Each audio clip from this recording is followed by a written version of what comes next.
आप सुन पा रहे हैं ना दोस्तों, भगवान श्री कृष्ण अपनी गायों को बुला रहे हैं क्योंकि अब गायों को घर ले जाने का समय हो चुका है। नंद यशोदा जी का महल, इसे नंद महल भी बोलते हैं। यहाँ पर वह अपने पूरे परिवार के साथ रहा करते थे। और ये जो आंगन देख रहे हैं, इन आंगन में भगवान श्री कृष्ण बलराम जी खेला करते थे, दौड़ा करते थे और दूध दही घी माखन लेकर के भागा करते थे दोस्तों। यशोदा मैया पीछे पीछे दौड़ाया करती थी।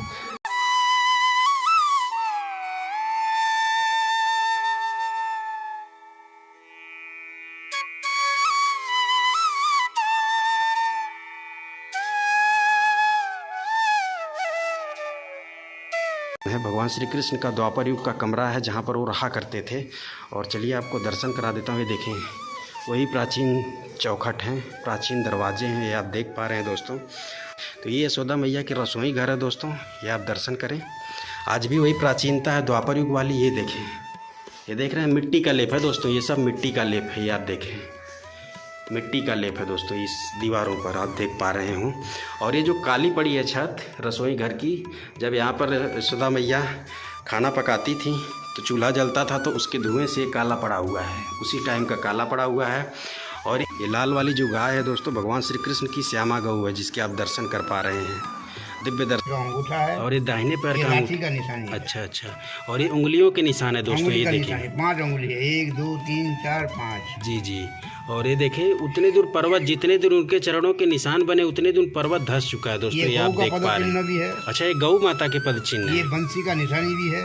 अच्छा, ये बंसी के निशान के दर्शन है दोस्तों। ये मोर का पद चिन्ह भी है। अच्छा, ये मोर के पद। तो कृष्ण भगवान मेरे को मेरा हाथ पकड़ लिया और ऐसे करके हिला लिया कि बोले बाबा अच्छा, सुनते नहीं क्या? अच्छा,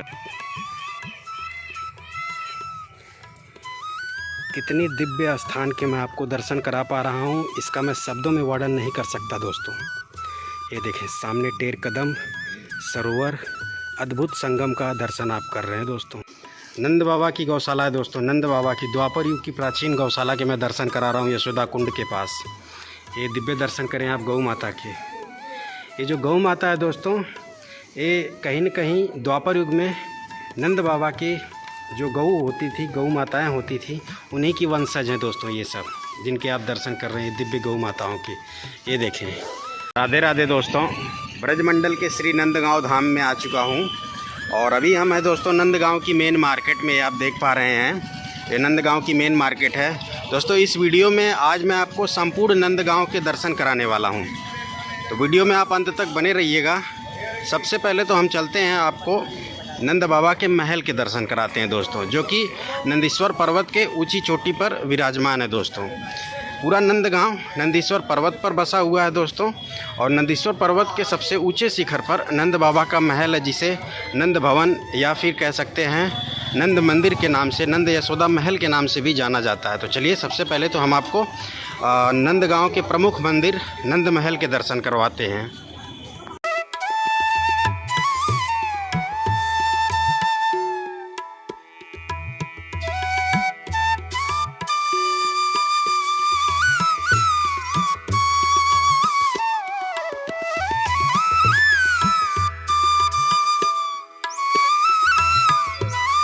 दोस्तों, नंदगांव में नंद महल के दर्शन करवाने के साथ साथ नंदगांव में जितने भी दर्शनीय स्थल हैं, भगवान श्री कृष्ण राधा रानी के द्वापर युग के लीला स्थली हैं, उन सभी के दर्शन कराऊंगा। यानी संपूर्ण नंदगांव के दर्शन इस वीडियो में आपको मैं कराने वाला हूं।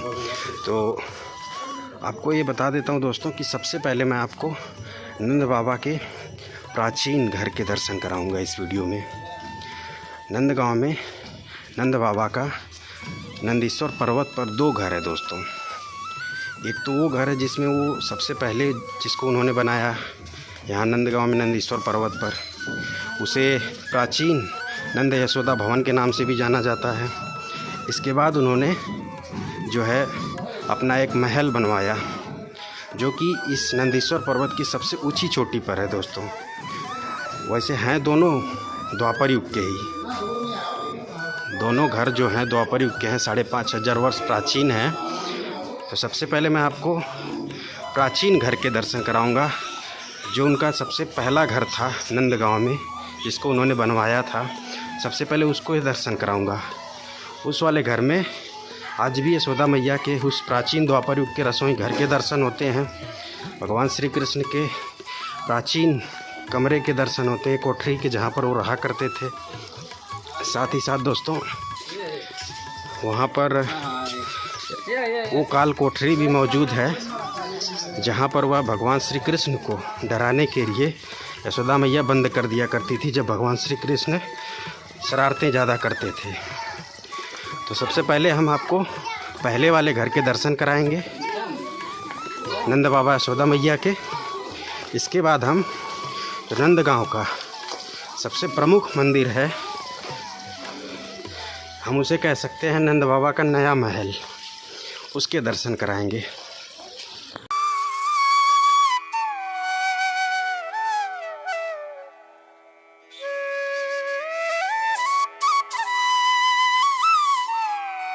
दोस्तों ये नंदगांव की वही द्वापर युग की प्राचीन गलियां हैं जहां से भगवान श्री कृष्ण अपने ग्वाल बाल मित्रों के साथ खेला करते थे, दौड़ा करते थे। इन्हीं गलियों से वह माखन लेकर के भागा करते थे। यही वो प्राचीन गलियां हैं नंदगांव की, जिनके आप दर्शन कर रहे हैं।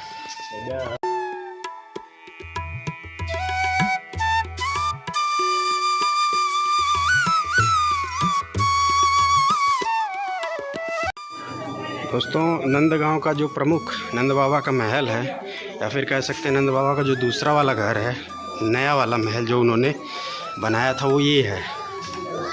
इसके दर्शन तो मैं आपको कराऊंगा ही। सबसे पहले मैं आपको प्राचीन वाले घर के दर्शन करा देता हूँ चल करके।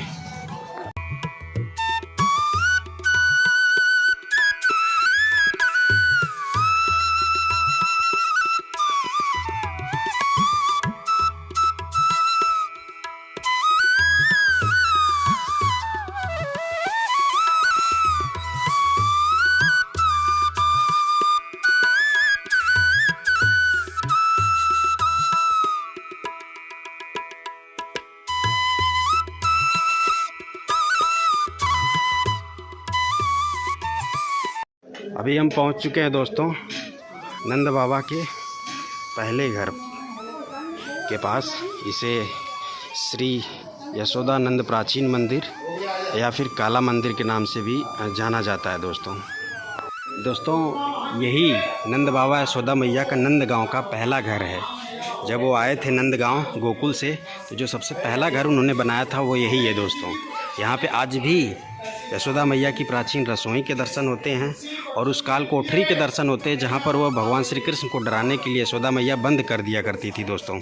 और बहुत सारे प्राचीन दर्शन हैं यहाँ पर, हम आपको संपूर्ण दर्शन कराने वाले हैं दोस्तों। आप दर्शन करें, यहाँ पे नंद बाबा यशोदा मैया के पूरे परिवार के दर्शन होते हैं दोस्तों। तो आपको चले दर्शन करा देता हूँ दोस्तों। अभी दोस्तों आपने नंद बाबा यशोदा मैया के पूरे परिवार के साथ दर्शन किए और यहाँ बगल में नंदीश्वर महादेव के दर्शन करें। दोस्तों भगवान श्री कृष्ण के दर्शन करने के लिए भगवान भोलेनाथ भी आए हुए थे, तो इसी स्थान पर आए हुए थे। तो गले में सांप बिच्छू वगैरह लपेटे हुए थे, उनका रूप डरावना था। यशोदा मैया खुद भी देख करके डर गई, तो उन्होंने बोला बाबा आपका रूप बड़ा डरावना, मैं खुद डर गई, मेरा लाला भी डर जाएगा। तो इस वजह से यशोदा मैया ने भगवान शिव को दर्शन नहीं कराया अपने लाला से, भगवान श्री कृष्ण से। भगवान भोलेनाथ ने यहाँ बैठ करके काफ़ी रिक्वेस्ट किया, लेकिन फिर भी उन्होंने दर्शन नहीं कराया दोस्तों। तो यहाँ से वो चले गए 2 किलोमीटर दूर घने जंगल में तपस्या करने लगे। उस स्थान के भी दर्शन कराऊंगा। और यहाँ पर दोस्तों आप ये जो मूर्ति आप देख रहे हैं, ये यशोदा मैया ने हाव बिलाव की मूर्ति बनाई हुई थी। द्वापर युग की मूर्ति है, 5,500 वर्ष प्राचीन, जिसे यशोदा मैया ने अपने हाथों से बनाया था। जब भगवान श्री कृष्ण शरारत करते थे तो वह इसी से डराया करती थी। ये आप दर्शन करें। चलिए आगे चलते हैं और भी आपको दर्शन कराते हैं दोस्तों। जब यशोदा मैया ने भगवान भोलेनाथ को दर्शन नहीं कराया, तो भगवान भोलेनाथ यहाँ से 2 किलोमीटर दूर वो स्थान भी दिखाता हूँ, जिसे आज आसेश्वर महादेव के नाम से जाना जाता है। वो स्थान है दोस्तों, वो जो सामने आप देख रहे हैं, बिल्कुल दूर वहीं पर जा कर के वो तपस्या करने लगे। तो भगवान श्री कृष्ण को पता चला कि भोले बाबा आए हुए थे दर्शन करने के लिए, मैया ने दर्शन नहीं कराया। बोले भगवान श्री कृष्ण ने लीला रची। वो ज़ोर ज़ोर से चिल्लाने लगे, रोने लगे। तो इस बात से यशोदा मैया परेशान हुई। उन्होंने सारे प्रयास कर लिए लेकिन भगवान श्री कृष्ण चुप हो ही नहीं रहे हैं, उनके लाला नहीं चुप हुए हैं। तो वो परेशान होकर के गोपियों के पास पहुंची, अपने आस पड़ोस में पहुंची, बोली लाला बहुत चिल्ला रहा है, रो रहा है, चुप ही नहीं हो रहा है। तो इसके बाद दोस्तों गोपियों ने पूछा कि क्या कोई साधु महात्मा आए हुए थे दर्शन करने के लिए लाला की?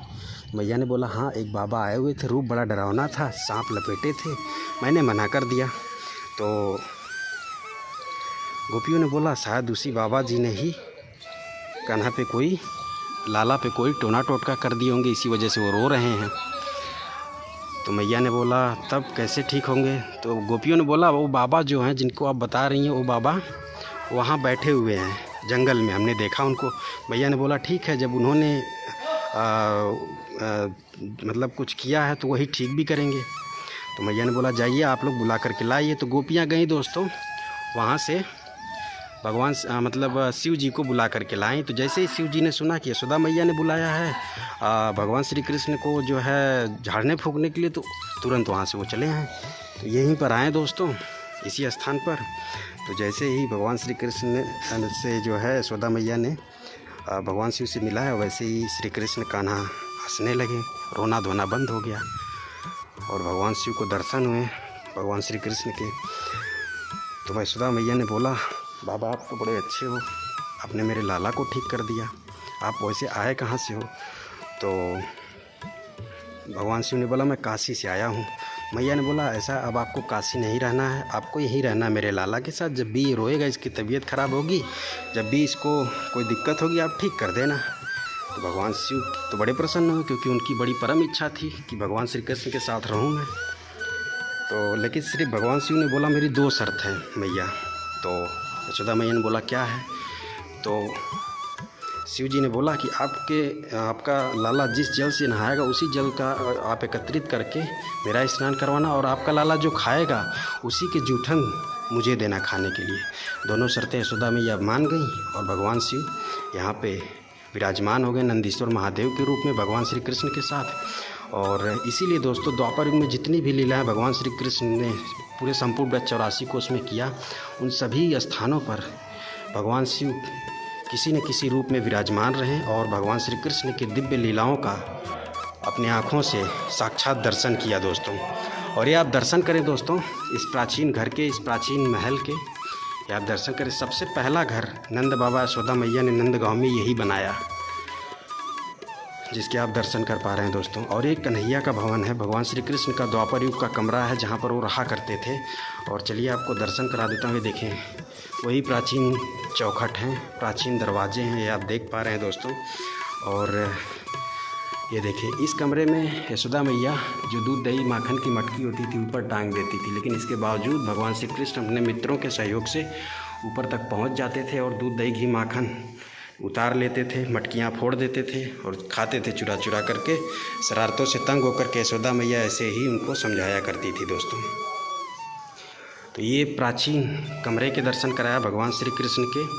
और अभी दोस्तों हम आपको दर्शन कराते हैं भगवान श्री कृष्ण के श्यामा गौ के। ये आप दर्शन करें, ये लाल वाली जो गाय है दोस्तों भगवान श्री कृष्ण की श्यामा गौ है, जिसके आप दर्शन कर पा रहे हैं। दिव्य दर्शन है भगवान श्री कृष्ण के। बताया जाता है कि ये जो वंशज है भगवान श्री कृष्ण के श्यामा गौ के वंशज हैं, जो आज तक चला आ रहा है दोस्तों। दिव्य दर्शन है भगवान श्री कृष्ण के गौ माता के दोस्तों। अब जो है दोस्तों हम आपको यशोदा मैया के जो है रसोई घर के दर्शन कराते हैं। और यहाँ पे आज भी दोस्तों भगवान श्री कृष्ण की जो प्रसादी है वह गोबर के उपलों पर तैयार की जाती है। और अभी दोस्तों हम आपको यशोदा मैया के रसोई घर के दर्शन कराते हैं। तो ये यशोदा मैया के रसोई घर है दोस्तों, ये आप दर्शन करें। आज भी वही प्राचीनता है द्वापर युग वाली। ये देखें, ये देख रहे हैं मिट्टी का लेप है दोस्तों, ये सब मिट्टी का लेप है। ये आप देखें मिट्टी का लेप है दोस्तों इस दीवारों पर, आप देख पा रहे हो। और ये जो काली पड़ी है छत रसोई घर की, जब यहाँ पर यशोदा मैया खाना पकाती थी तो चूल्हा जलता था तो उसके धुएं से काला पड़ा हुआ है, उसी टाइम का काला पड़ा हुआ है। और यह रसोई घर है दोस्तों। और इसमें जो कुछ पात्र रखे हुए हैं ये भगवान श्री कृष्ण के ही समय काल के हैं, जिसके आप दर्शन कर पा रहे हैं। और ये है दोस्तों काल कोठरी, इसी में यशोदा मैया भगवान श्री कृष्ण को डराने के लिए बंद कर दिया करती थी। क्योंकि जब वो शरारतें ज़्यादा करने लगते थे तो यशोदा मैया इसी काल कोठरी में यहाँ पढ़ भी सकते हैं, बंद कर देते थे। तो यही द्वापर युग की काल कोठरी है। ये प्राचीनता देखें आप, ये दरवाज़ों की प्राचीनता, ये सब कुछ द्वापर युग की प्राचीनता है दोस्तों। क्योंकि ये स्थान, ये घर द्वापर युग का 5500 वर्ष प्राचीन और ये छोटी सी काल कोठरी है दोस्तों। और इसी में यशोदा मैया भगवान श्री कृष्ण को डराने के लिए बंद कर दिया करती थी दोस्तों।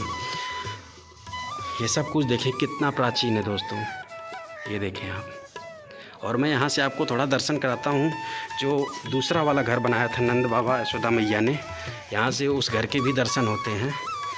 क्लियरली तो नहीं हो पाएंगे, लेकिन वो जो देख रहे हैं आप झंडी लगी हुई है वही है दोस्तों नंद बाबा यशोदा मैया का महल। वो नया घर बनाया था उन्होंने, सबसे पहले ये घर बनाया था जिसके मैं आपको दर्शन करा पा रहा हूँ। इसके बाद उन्होंने उस घर को बनाया। वो वाला घर जो दूसरा वाला है जिसे नंद महल बोलते हैं, वो दोस्तों नंदीश्वर पर्वत के बिल्कुल ऊंची चोटी पर है। पूरा नंदगांव ही नंदीश्वर पर्वत पर बसा हुआ है दोस्तों। तो यहाँ पे हमने आपको यशोदा मैया के रसोई घर के दर्शन कराएं और इस काल कोठरी के दर्शन कराएं। अभी आगे चलते हैं दोस्तों, और यहाँ की पूरी एक परिक्रमा होती है। परिक्रमा करते हुए हम आपको आगे लेकर के चलते हैं दोस्तों। अभी दोस्तों हमने आपको नंद बाबा यशोदा मैया के प्राचीन घर के सबसे पहले वाले घर के दर्शन कराए नंद भवन में। अब हम आपको लेकर के चलते हैं नंद महल, जिसको उन्होंने बाद में बनाया। वैसे दोनों घर द्वापर युग के हैं, 5500 वर्ष प्राचीन है, लेकिन उसको उन्होंने बाद में बनाया, उसे नंद महल के नाम से जानते हैं। अब चलिए हम आपको सीधे नंद भवन लेकर के चलते हैं दोस्तों। हम आ चुके हैं दोस्तों नंद महल। नंद बाबा यशोदा मैया के पहले घर के दर्शन कराने के बाद हम आ चुके हैं उनके दूसरे घर के दर्शन कराने के लिए, जिसे नंद महल के नाम से जाना जाता है। चलें आपको यहाँ के संपूर्ण दर्शन कराते हैं। अभी दोस्तों हम नंद महल के ऊपर आ चुके हैं और यहाँ से सबसे पहले मैं आपको संपूर्ण नंदगांव के दर्शन कराऊंगा ऊपर से। और नंदीश्वर पर्वत के सबसे ऊंची चोटी पर यह नंद महल स्थित है दोस्तों। अभी जिस मंदिर के, जिस घर के दर्शन कराया वो भी नंद बाबा यशोदा मैया का ही घर था।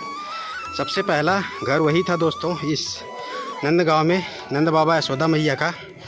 इसके बाद वहाँ कुछ देर रहने के बाद उन्होंने इस महल को बनवाया दोस्तों। दोनों घर 5500 वर्ष प्राचीन द्वापर युग के हैं दोस्तों। तो जब भी आप नंदगांव में आएँ तो यशोदा मैया, नंद बाबा, भगवान श्री कृष्ण के दोनों घर के दर्शन करें। तो ये अभी आप नंदगांव के नंद महल के दर्शन कर पा रहे हैं। वैसे जो सबसे प्रमुख मंदिर है, जो सबसे प्रमुख स्थान है दर्शन करने के लिए नंदगांव में, वो यही है दोस्तों, नंद यशोदा जी का महल। इसे नंद महल भी बोलते हैं। यहाँ पर वह अपने पूरे परिवार के साथ रहा करते थे। और ये जो आंगन देख रहे हैं, इन आंगन में भगवान श्री कृष्ण बलराम जी खेला करते थे, दौड़ा करते थे और दूध दही घी माखन लेकर के भागा करते थे दोस्तों। यशोदा मैया पीछे पीछे दौड़ाया करती थी। और साथ ही साथ भगवान श्री कृष्ण अपने ग्वाल बाल मित्रों के साथ इस आंगन में दौड़ा करते थे, खेला करते थे दोस्तों, जिसके मैं आपको दर्शन करा पा रहा हूं दोस्तों। जैसा कि आप सभी लोग जानते होंगे कि भगवान श्री कृष्ण का जो अवतार है वह दोस्तों कंस के कारागार में हुआ था और कंस भगवान श्री कृष्ण को मारना चाहता था। तो जैसे ही भगवान श्री कृष्ण का कंस के कारागार में रात के 12 बजे जन्म हुआ, तो वैसे ही तुरंत जो उनके पिताजी वसुदेव जी थे, उन्होंने यमुना मैया के रास्ते से होते हुए गोकुल में नंद बाबा के यहाँ भगवान श्री कृष्ण को पहुँचा दिया। इसके बाद जो है भगवान श्री कृष्ण का लालन पालन यशोदा मैया और नंद बाबा ने ही किया। यशोदा मैया, नंद बाबा भगवान श्री कृष्ण के पालक पिता कहे जाते हैं। लेकिन दोस्तों जब कंस ने अपने राक्षसों को गोकुल भेजना शुरू किया भगवान श्री कृष्ण को मारने के लिए, तो इस बात से नंद बाबा यशोदा मैया परेशान हुए, दुखी हुए, क्योंकि हर रोज़ कंस कोई न कोई राक्षस गोकुल भेज देता था भगवान श्री कृष्ण को मारने के लिए। तो यशोदा मैया, नंद बाबा ने निश्चय किया कि अब हम नंदगांव चलेंगे, क्योंकि नंदगांव जो था ना दोस्तों, ये जो स्थान था, यहाँ पर कोई घर या गांव नहीं था, ये बिल्कुल एक पर्वत था। ये पर्वत था दोस्तों, और इस पर्वत की एक खासियत थी कि इस पर्वत पर कंस के राक्षसों को सांडिल्य ऋषि ने श्राप दिया था। जो सांडिल्य ऋषि थे वो नंद बाबा के गुरु थे, तो वो इसी पर्वत पर तपस्या किया करते थे। जब वो तपस्या करते थे, जो कंस के राक्षस थे वो बड़े उधम मचाते थे यहाँ पर्वत पर आकर के, और उनकी तपस्या में विघ्न डालते थे। तो इस बात से गुस्सा होकर के सांडिल्य ऋषि ने राक्षसों को श्राप दे दिया, स्पेशली कंस के राक्षसों को, कि अब से तुम जब भी यहाँ आओगे पत्थर के बन जाओगे। जैसे ही नंदीश्वर पर्वत पर नंदगांव में कदम रखोगे तुम पत्थर के बन जाओगे। इस श्राप की वजह से ये नंदीश्वर पर्वत, ये नंदगांव बिल्कुल सेफ़ हो गया दोस्तों, सुरक्षित हो गया।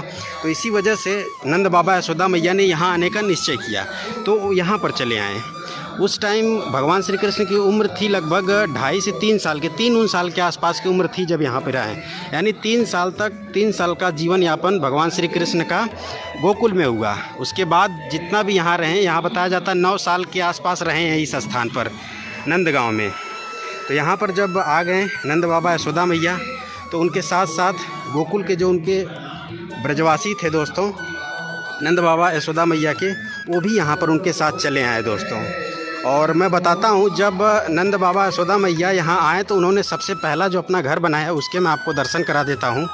सबसे पहले जहाँ उन्होंने रहना शुरू किया वो जो सफ़ेद वाला घर है दोस्तों, आप देख रहे हैं सफ़ेद वाला मंदिर, उसे नंद बाबा यशोदा मैया का प्राचीन मंदिर भी बोला जाता है, जिसके मैं दर्शन कराया। वहाँ पर यशोदा मैया के प्राचीन रसोई के दर्शन कराया, काल कोठरी के दर्शन कराया, और साथ ही साथ उस कमरे के दर्शन कराया जहाँ पे भगवान श्री कृष्ण रहा करते थे। और यहाँ से आप संपूर्ण नंदगांव का भी दर्शन कर सकते हैं। वहाँ पर कुछ दिन रहने के बाद नंद बाबा यशोदा मैया ने इस घर को बनाया, जिसे नंद महल के नाम से जाना जाता है। ये काफ़ी भव्य है दोस्तों, और इसे हम कह सकते हैं नंद बाबा यशोदा मैया का नया वाला घर। तो इसके बाद वो यहाँ पर चले आए। यहाँ पर भगवान श्री कृष्ण बलराम जी के साथ रहने लगे दोस्तों, जिसके आप दर्शन कर पा रहे हैं दोस्तों। नंद महल से संपूर्ण नंदगांव का दर्शन मिलता है, ये आप दर्शन भी कर सकते हैं। और वो जो सामने पहाड़ी देख रहे हैं वो भी नंदीश्वर पर्वत का ही हिस्सा है दोस्तों। उस स्थान पर मोरकुटी मंदिर है, जहाँ पर भगवान श्री कृष्ण ने गोपियों के लिए मोर का रूप धारण करके नृत्य किया था उस पर्वत पर। और यहाँ से आपको मैं बरसाने का भी दृश्य दिखाता हूँ। तो जो सामने की पहाड़ी आप देख रहे हैं वो सब ब्रह्मांचल पर्वत है। जी हाँ दोस्तों, जिस प्रकार बरसाना राधा रानी का गांव है, उसी प्रकार नंदगांव भगवान श्री कृष्ण का गांव है दोस्तों। और बरसाना में राधा रानी का जो घर है, राधा रानी का मंदिर है, वो दोस्तों ब्रह्मांचल पर्वत पर स्थित है। और नंदगांव में जो भगवान श्री कृष्ण का घर है दोस्तों, यह नंदीश्वर पर्वत के शिखर पर स्थित है। तो सामने आप संपूर्ण बरसाना का भी दृश्य देख सकते हैं। यहाँ से बरसाना मात्र 8 किलोमीटर की दूरी पर है दोस्तों। और यहाँ से आप ये संपूर्ण नंदगांव के दर्शन कर रहे हैं। ये जो घर आप देख रहे हैं दोस्तों, ये जिन ब्रजवासियों के आप घर देख रहे हैं, ये ब्रजवासी दोस्तों, इनके जो पूर्वज थे वह नंद बाबा के ही वंश, मतलब नंद बाबा के ही पूर्वज रहे हैं, नंद बाबा के समय काल के रहे हैं दोस्तों। इनके जो पूर्वज रहे, ये जितने घर आप देख पा रहे हैं, और इनका आगमन नंद बाबा यशोदा मैया के साथ ही हुआ था। गोकुल से आए थे यहाँ पर, और यहाँ पर पूरा नंद बाबा ने नंदगांव बसाया, इसीलिए इस गांव का नाम नंदगांव पड़ा दोस्तों। नहीं तो पहले यहाँ पे सिर्फ पर्वत था, ये नंदीश्वर पर्वत था दोस्तों, जहाँ पर सांडिल्य ऋषि तपस्या किया करते थे। और बाद में जब गोकुल से नंद बाबा यशोदा मैया अपने ब्रजवासियों के साथ यहाँ चले आए, तो उन्होंने पूरा यहाँ गांव बसा लिया। इस गांव का नाम पड़ा नंदगांव दोस्तों, जिसके आप दर्शन कर पा रहे हैं। इन्हीं क्षेत्रों में भगवान श्री कृष्ण अपने ग्वाल बाल मित्रों के साथ गौ चाड़ करते थे, गैया चराते थे दोस्तों। जितनी भी लीलाएं हैं यहीं से किए हैं दोस्तों, यहीं पर रह करके भगवान श्री कृष्ण ने किया, नंदगांव से ही। और एक बात आपको बताता हूँ, एक बड़ी ही दिव्य लीला हुई थी। भगवान श्री कृष्ण अपने ग्वाल बाल मित्रों के साथ इस साइड जाते थे गैया चराने के लिए। तो वहाँ से बरसाना से राधा रानी अपने अष्ट सखियों संग आया करती थी। और वहाँ सामने एक स्थान था, वहाँ कदम्ब के वृक्षों का वन हुआ करता था। तो उन कदम्ब के वृक्षों पर झूला झूलने के लिए आती थी। और यहाँ से श्याम सुंदर जाते थे अपने ग्वाल बाल मित्रों के साथ गैया चराने के लिए। तो एक दिन ऐसा हुआ कि दोनों लोगों की एक दूसरे पर नज़र पड़ गई। राधा रानी भगवान श्री कृष्ण का एक दूसरे पर नज़र पड़ी, और वो दोनों एक दूसरे को देखने लगे। उनका दोस्तों बताया जाता है कि ब्रज में अवतरित होने के बाद राधा रानी और भगवान श्री कृष्ण का प्रथम मिलन हुआ था उसी स्थान पर।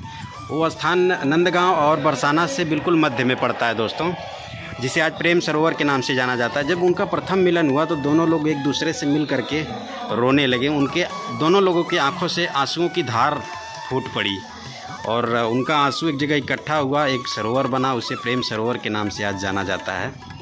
वैसे दोस्तों भगवान श्री कृष्ण राधा रानी एक ही हैं, उनका प्राण एक ही है। लेकिन जब वो द्वापर युग में अवतरित हुए तो अलग अलग शरीर के रूप में अवतरित हुए, और लगभग वो तीन से 3.5 साल एक दूसरे से अलग रहे दोस्तों। राधा रानी का अवतार रावल गांव में हुआ, भगवान श्री कृष्ण का अवतार मथुरा में हुआ, लेकिन वो तुरंत गोकुल पहुंच गए। गोकुल और रावल के बीच की दूरी मात्र 6 से 7 किलोमीटर की है। तो जब भगवान श्री कृष्ण का आगमन यहाँ हुआ नंदगांव में, तो लगभग उसी समय राधा रानी का आगमन हो गया बरसाना, यानी पास पास ही रहे हैं। और इसके बाद जो है प्रथम मिलन प्रेम सरोवर पर हुआ दोस्तों। इसके बाद से उन्होंने साथ में रह करके तमाम लीलाएं की पूरे ब्रज 84 कोस में दोस्तों अभी हम चलते हैं नीचे, आपको दर्शन कराते हैं नंद महल में। भगवान श्री कृष्ण, राधा रानी, बलराम जी, नंद बाबा, यशोदा मैया के यहाँ सब परिवार, पूरे परिवार के दर्शन होते हैं दोस्तों। और बगल में ही नंदीश्वर महादेव हैं, भगवान भोलेनाथ। जैसा कि हमने बताया, जब भगवान श्री कृष्ण का अवतार हुआ था ब्रजभूमि में, तो सभी देवी देवताओं में उत्सुकता थी कि भगवान के दर्शन चलिए कराते हैं, कि बालक रूप में भगवान पृथ्वी लोक पर ब्रज की भूमि में हम अवतरित हुए हैं, कैसे दिखते हैं हमारे भगवान एक बालक रूप में। तो सभी देवी देवताओं में, यहाँ तक कि भगवान शिव में काफ़ी ज़्यादा उत्सुकता थी भगवान शिव के दर्शन करने के लिए। तो सभी देवी देवता आ रहे थे दर्शन करने के लिए यहाँ पर भगवान शिव के। तो इसी क्रम में दोस्तों भगवान शिव भी आए। तो भगवान शिव जब आए तो सांप बिच्छू लपेटे हुए थे, रूप बड़ा डरावना था। इस चीज़ को, दृश्य को देख करके यशोदा मैया खुद भी डर गई। तो उन्होंने बोला, बाबा आपका रूप इतना डरावना है कि मेरा लाला डर जाएगा। मैं तो खुद भी डर गई। बोले बाबा अनुरोध कर रहे हैं, मैया दर्शन करा दो अपने लाला के, एक बार दर्शन करा दो प्लीज़। दर्शन यशोदा मैया ने नहीं कराया, बोली कि मेरा लाला बाबा डर जाएगा, मैं दर्शन ना कराऊंगी। तो यहाँ से भोले बाबा वापस लौट गए दोस्तों जंगल में। यहाँ से 2 किलोमीटर दूर जाकर को तपस्या करने लगे। वहाँ पर एक सरोवर भी था उस टाइम में। यहाँ से वो स्थान दिखता भी है, दिखाता भी हूँ आपको। वो जो सामने मंदिर देख रहे हैं वही स्थान है दोस्तों। आज वहाँ मंदिर बन चुका है अशेश्वर महादेव के रूप में। अशेश्वर महादेव इसलिए क्योंकि वहाँ पर वह इस आस में तपस्या करने लगे कि हमें भगवान श्री कृष्ण के दर्शन जरूर होंगे। तो जैसे ही भगवान श्री कृष्ण को यहाँ पता चला कि बाबा आए हुए थे, भोले बाबा दर्शन करने के लिए, मैया ने दर्शन नहीं कराया और वो बेचारे जंगल में जा कर के तपस्या कर रहे हैं, तुरंत भगवान श्री कृष्ण ने लीला रची, ज़ोर ज़ोर से रोने लगे। वो यशोदा मैया परेशान हुई, बहुत प्रयास किया, शांत नहीं हुए। तो उन्होंने आस पड़ोस में गोपियों से बताया कि लाला बहुत रो रहे हैं, चुप ही नहीं हो रहे हैं। गोपियों ने पूछा कोई आया था क्या? वही कोई नज़र लगा दिया होगा। तो यशोदा मैया ने कहा एक बाबा आया था, डरावना था, मैंने दर्शन नहीं कराए। तो गोपियों ने बोला हाँ उसी ने नज़र लगाई होगी, उन्होंने उसी ने कुछ किया होगा। तो गोपियों ने बोला एक बाबा हैं जो कि जंगल में सांप बिच्छू लपेटे हुए हैं, बैठे हुए हैं। तो मैया ने बोला हाँ वही है, ऐसा आप लोग जाओ उनको बुला करके लाओ, अगर उन्होंने कुछ किया होगा तो वही ठीक भी करेंगे। तो गोपियाँ दौड़ी दौड़ी वहाँ पर गईं और भोले बाबा से बोली आपको यशोदा मैया बुला रही हैं, क्योंकि भगवान श्री कृष्ण के लाला रोए जा रहे हैं। तो इस बात से भगवान शिव बड़े प्रसन्न हुए हैं कि अरे स्वयं यशोदा मैया ने बुलाया है। तुरंत यहाँ वो आ गए भगवान भोलेनाथ। और जैसे ही यशोदा मैया ने भगवान श्री कृष्ण को भगवान शिव के समक्ष प्रकट किया, वैसे ही भगवान कृष्ण का रोना धोना बंद हो गया। वो हंसने लगे, एक दूसरे को देख करके दोनों लोग हंसने लगे। भगवान शिव भगवान कृष्ण को देख करके हंस रहे हैं और भगवान श्री कृष्ण शिव जी को देख करके हंस रहे हैं। ये दृश्य देख करके यशोदा मैया प्रसन्न हुई। उन्होंने कहा अरे बाबा आप तो बड़े अच्छे हो, आपने तो मेरे लाला का रोना धोना 1 मिनट में चुप कर दिया। ऐसा है बाबा, अब से आप यहीं रहो मेरे लाला के साथ, जब भी मेरे लाला को नज़र लगेगी आप उतार देना। भोले बाबा से पूछिए यशोदा मैया आप कहाँ से आए हो बाबा? बाबा ने बोला हम तो काशी से आए, बनारस से। तो यशोदा मैया ने कहा आपको अब काशी जाने की ज़रूरत नहीं है, काशी से अच्छा है ब्रजभूमि, स्वर्ग जैसा है, आप यहीं पे रहो मेरे लाला के साथ साथ। भगवान शिव की यही इच्छा थी दोस्तों। वो प्रसन्न हो गए मन ही मन। उन्होंने कहा मैया 2 शर्त है। मैया ने पूछा क्या? कहा कि आपका लाला जिस जल से नहाएगा उसी जल को एकत्रित करके आप मेरा स्नान करवाना, आपका लाला जो जूठन खाएगा उसी जूठन को, आपका लाला जो खाना खाएगा उसी जूठन को, बचे खुचे जूठन को मुझे दे देना, मैं खाऊंगा। मैया थोड़ा सा हैरान हुई, लेकिन बाद में कही ठीक है बाबा आपकी जैसी इच्छा, हम दोनों शर्तें आपकी मंजूर कर लेते हैं। यहीं से दोस्तों भगवान शिव जी को प्रमाण मिल गया, सर्टिफिकेट मिल गया भगवान श्री कृष्ण के साथ साथ रहने का। और आपने देखा होगा जितनी भी ब्रज में लीलाएं भगवान श्री कृष्ण ने 84 कोस में की, सभी का दर्शन भगवान शिव ने साक्षात किया है दोस्तों अपनी आँखों से। उनके साथ साथ हमेशा रहे हैं किसी न किसी रूप में। तो इस स्थान पर दोस्तों नंदीश्वर महादेव के रूप में भगवान भोलेनाथ विराजमान हो गए और तब से हमेशा वो भगवान श्री कृष्ण के साथ रहे द्वापर युग में।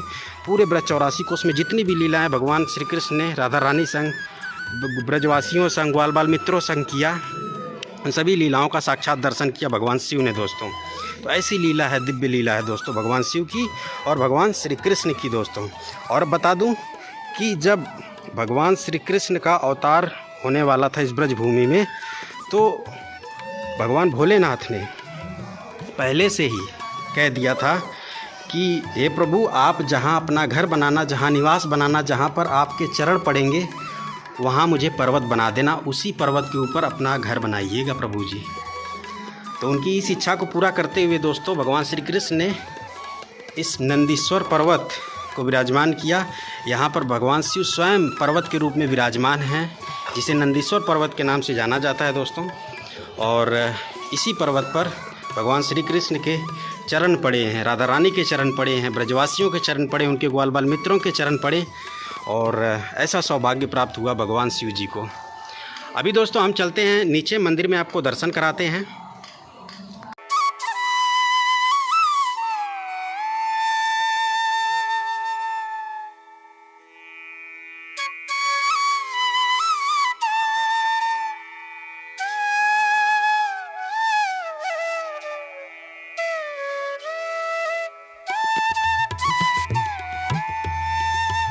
चले जी दोस्तों, अब हम आपको दर्शन कराते हैं मंदिर के अंदर। यहाँ पर नंद बाबा यशोदा मैया के सब परिवार दर्शन होते हैं दोस्तों।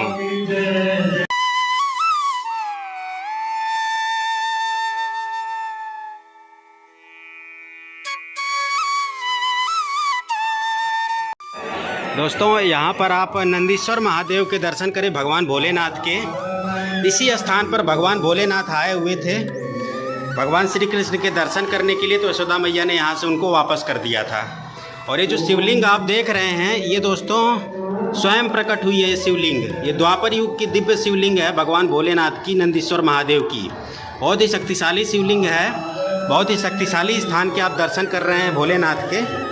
दोबारा जब यशोदा मैया ने बुलाया तो इसी स्थान पर बाबा आए थे और यहीं पर उन्होंने भगवान श्री कृष्ण के दर्शन किए दोस्तों।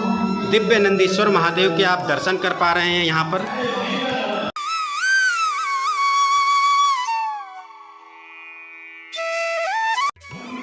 दोस्तों नंदगांव की गलियों में मैं घूम रहा हूँ। यहाँ की दीवारों पर भगवान श्री कृष्ण की लीलाओं का बड़ा सुंदर चित्रण है। ये देखें आप, आज भी यहाँ से वही प्राचीनता झलकती है जो द्वापर युग में देखने को मिलती थी भगवान श्री कृष्ण के समय काल में।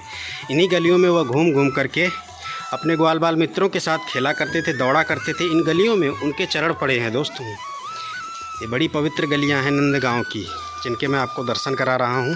यहाँ पर वो अपने ग्वाल बाल मित्रों के साथ दोस्तों खेला करते थे, दौड़ा करते थे, माखन लेकर के दौड़ा करते थे, भागा करते थे दोस्तों।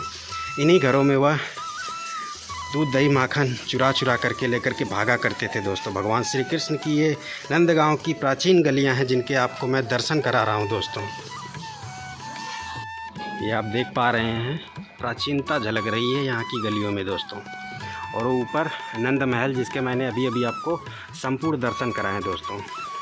ये गलियाँ देखें आप, ये भगवान श्री कृष्ण की नंदगांव की प्राचीन गलियाँ हैं दोस्तों, जिनके आप दर्शन कर पा रहे हैं।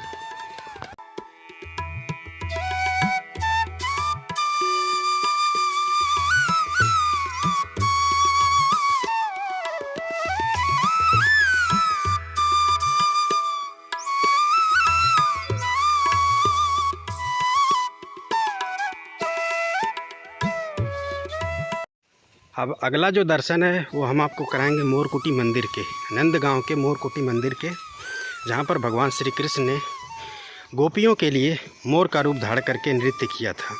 नंदगांव का संपूर्ण दर्शन कराऊंगा दोस्तों। नंदगांव के जितने भी दर्शनीय स्थल हैं, लीला स्थल हैं, सभी के दर्शन कराऊंगा। भगवान श्री कृष्ण के नंदगांव के दोनों प्राचीन घरों के, जिसे आज मंदिर के रूप में जाना जाता है, उनके दर्शन कराने के बाद हम अब आपको मोरकुटी मंदिर के दर्शन कराने के लिए लेकर के चल रहे हैं दोस्तों।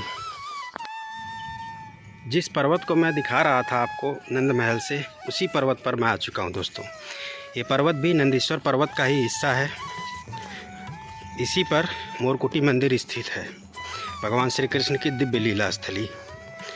इस वीडियो में मैं क्या क्या दर्शन कराऊंगा आपको बता दूं। भगवान श्री कृष्ण के नंदगांव के दोनों प्राचीन घरों के दर्शन तो मैंने करा दिया। अभी मैं आपको मोरकुटी मंदिर के दर्शन कराऊंगा। इसके बाद मैं आपको चरण पहाड़ी के दर्शन कराऊंगा, उस स्थान के जहां पर भगवान श्री कृष्ण के बंसी बजाते समय चरण के निशान पड़े हैं। इसके बाद मैं आपको यशोदा कुंड के दर्शन कराऊंगा, साथ ही साथ वृंदा कुंड के दर्शन कराऊंगा। इसके अलावा पावन सरोवर के दर्शन कराऊंगा, टेर कदम्ब के दर्शन कराऊंगा, आसेश्वर महादेव के दर्शन कराऊंगा। आसेश्वर महादेव जहाँ पर भगवान शिव जब यशोदा मैया ने उनको वापस कर दिया, लौटा दिया, दर्शन नहीं कराया, तो वहाँ पर जाकर के वह तपस्या में लीन हो गए थे। तो उस स्थान के भी संपूर्ण दर्शन होंगे आपको नंदगांव के। तो वीडियो में आपको अंत तक बने रहना है दोस्तों। हम पहुँच चुके हैं दोस्तों मोरकुटी मंदिर, और बड़ा ही अद्भुत स्थान है। प्रकृति की गोद में शांति प्रिय और रमणीय स्थान है दोस्तों।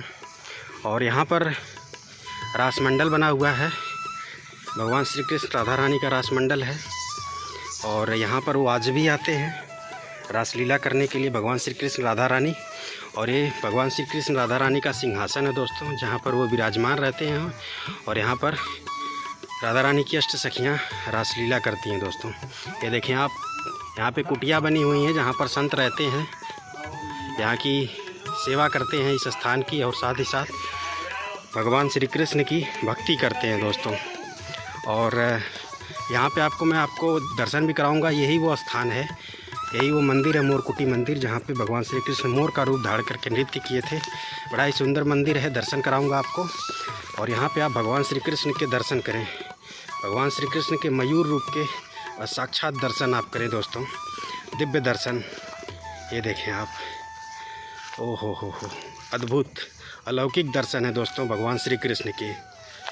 ये दर्शन करें आप, ये साक्षात दर्शन है भगवान श्री कृष्ण के दोस्तों। नंदगांव में दिव्य दर्शन है, आप जिसको कर पा रहे हैं।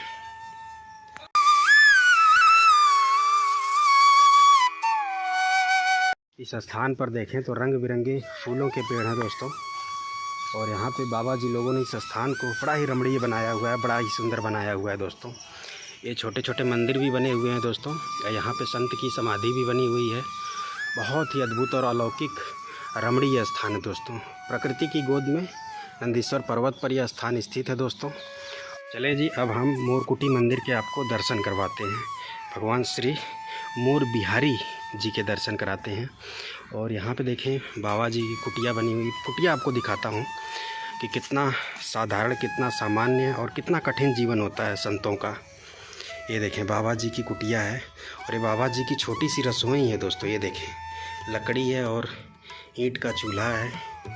और यहाँ पे प्राचीन पीपल के वृक्ष के आप दर्शन कर रहे हैं बाबा जी की इस दिव्य कुटिया में दोस्तों। ये देखें, ये बाबा जी की कुटिया है दोस्तों। कुछ ऐसा ही जीवन होता है संतों का, जिसके मैं दर्शन करा पा रहा हूँ दोस्तों इस दिव्य कुटिया के। दोस्तों हम आ चुके हैं मोरकुटी मंदिर में, और अभी आप भगवान श्री कृष्ण के दिव्य दर्शन करें। और प्रतिमा देखें, विग्रह कितना सुंदर, कितना अलौकिक दिव्य दर्शन है यहाँ पर भगवान श्री कृष्ण के मोरकुटी मंदिर में दोस्तों। अभी दोस्तों हमने आपको मोरकुटी मंदिर के दर्शन कराया। अब हम आगे चलते हैं, आपको चरण पहाड़ी के दर्शन कराते हैं, जहाँ पर पर्वत के चट्टानी शिला पर भगवान श्री कृष्ण के चरणों के निशान के दिव्य दर्शन होते हैं। चलिए चलते हैं दोस्तों। आपको एक ज़रूरी बात बता देता हूँ कि जब भी आप आएँ ब्रज में घूमने के लिए, तो जो स्थान भगवान श्री कृष्ण के हैं स्पेशली, वहाँ पे आप बंदरों से विशेष सावधान रहें। क्योंकि जब से मैं यहाँ आया हूँ तब से मेरी 2 से 3 चप्पलें बंदरों ने गायब कर दी है दोस्तों। जब आप राधा रानी के स्थान पर घूमने जाएंगे, जैसे बरसाना वगैरह हो गया, रावल हो गया, तो यहाँ के बंदर राधा रानी की तरह ही बिल्कुल शांत होते हैं और आपको कोई नुकसान नहीं पहुँचाते हैं। लेकिन भगवान श्री कृष्ण के बंदर उन्हीं की तरह से चंचल होते हैं दोस्तों, और चप्पल गायब कर देंगे। आपके पास खाने पीने की वस्तु होगी उसे छीन लेंगे, काटने के लिए दौड़ेंगे। तो इस बात का आप ध्यान रखें दोस्तों। इस बात को मैं यहाँ अनुभव कर पा रहा हूँ कि जहाँ जहाँ पे भगवान श्री कृष्ण के स्थान हैं, वहाँ पे भगवान श्री कृष्ण के स्वभाव के बंदर देखने को मिलते हैं। और जहाँ पर राधा रानी के स्थान है वहाँ पर राधा रानी जी के स्वभाव के बंदर देखने को मिलते हैं दोस्तों। हम पहुँच चुके हैं दोस्तों चरण पहाड़ी। चलें अब भगवान श्री कृष्ण के दिव्य चरणों के निशान के दर्शन कराते हैं दोस्तों।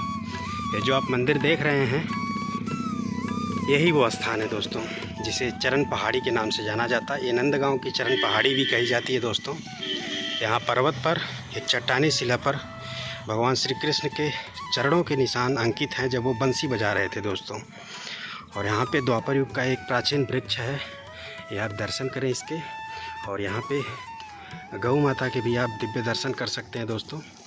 यहाँ पे जो संत रहते हैं वो बड़े ही दिव्य संत हैं और वो यहाँ पे गौ माता की सेवा करते हैं दोस्तों। और यहाँ पे ये जो कुंड है इसे चरण गंगा कुंड बोलते हैं दोस्तों, जिसके आप दर्शन कर रहे हैं।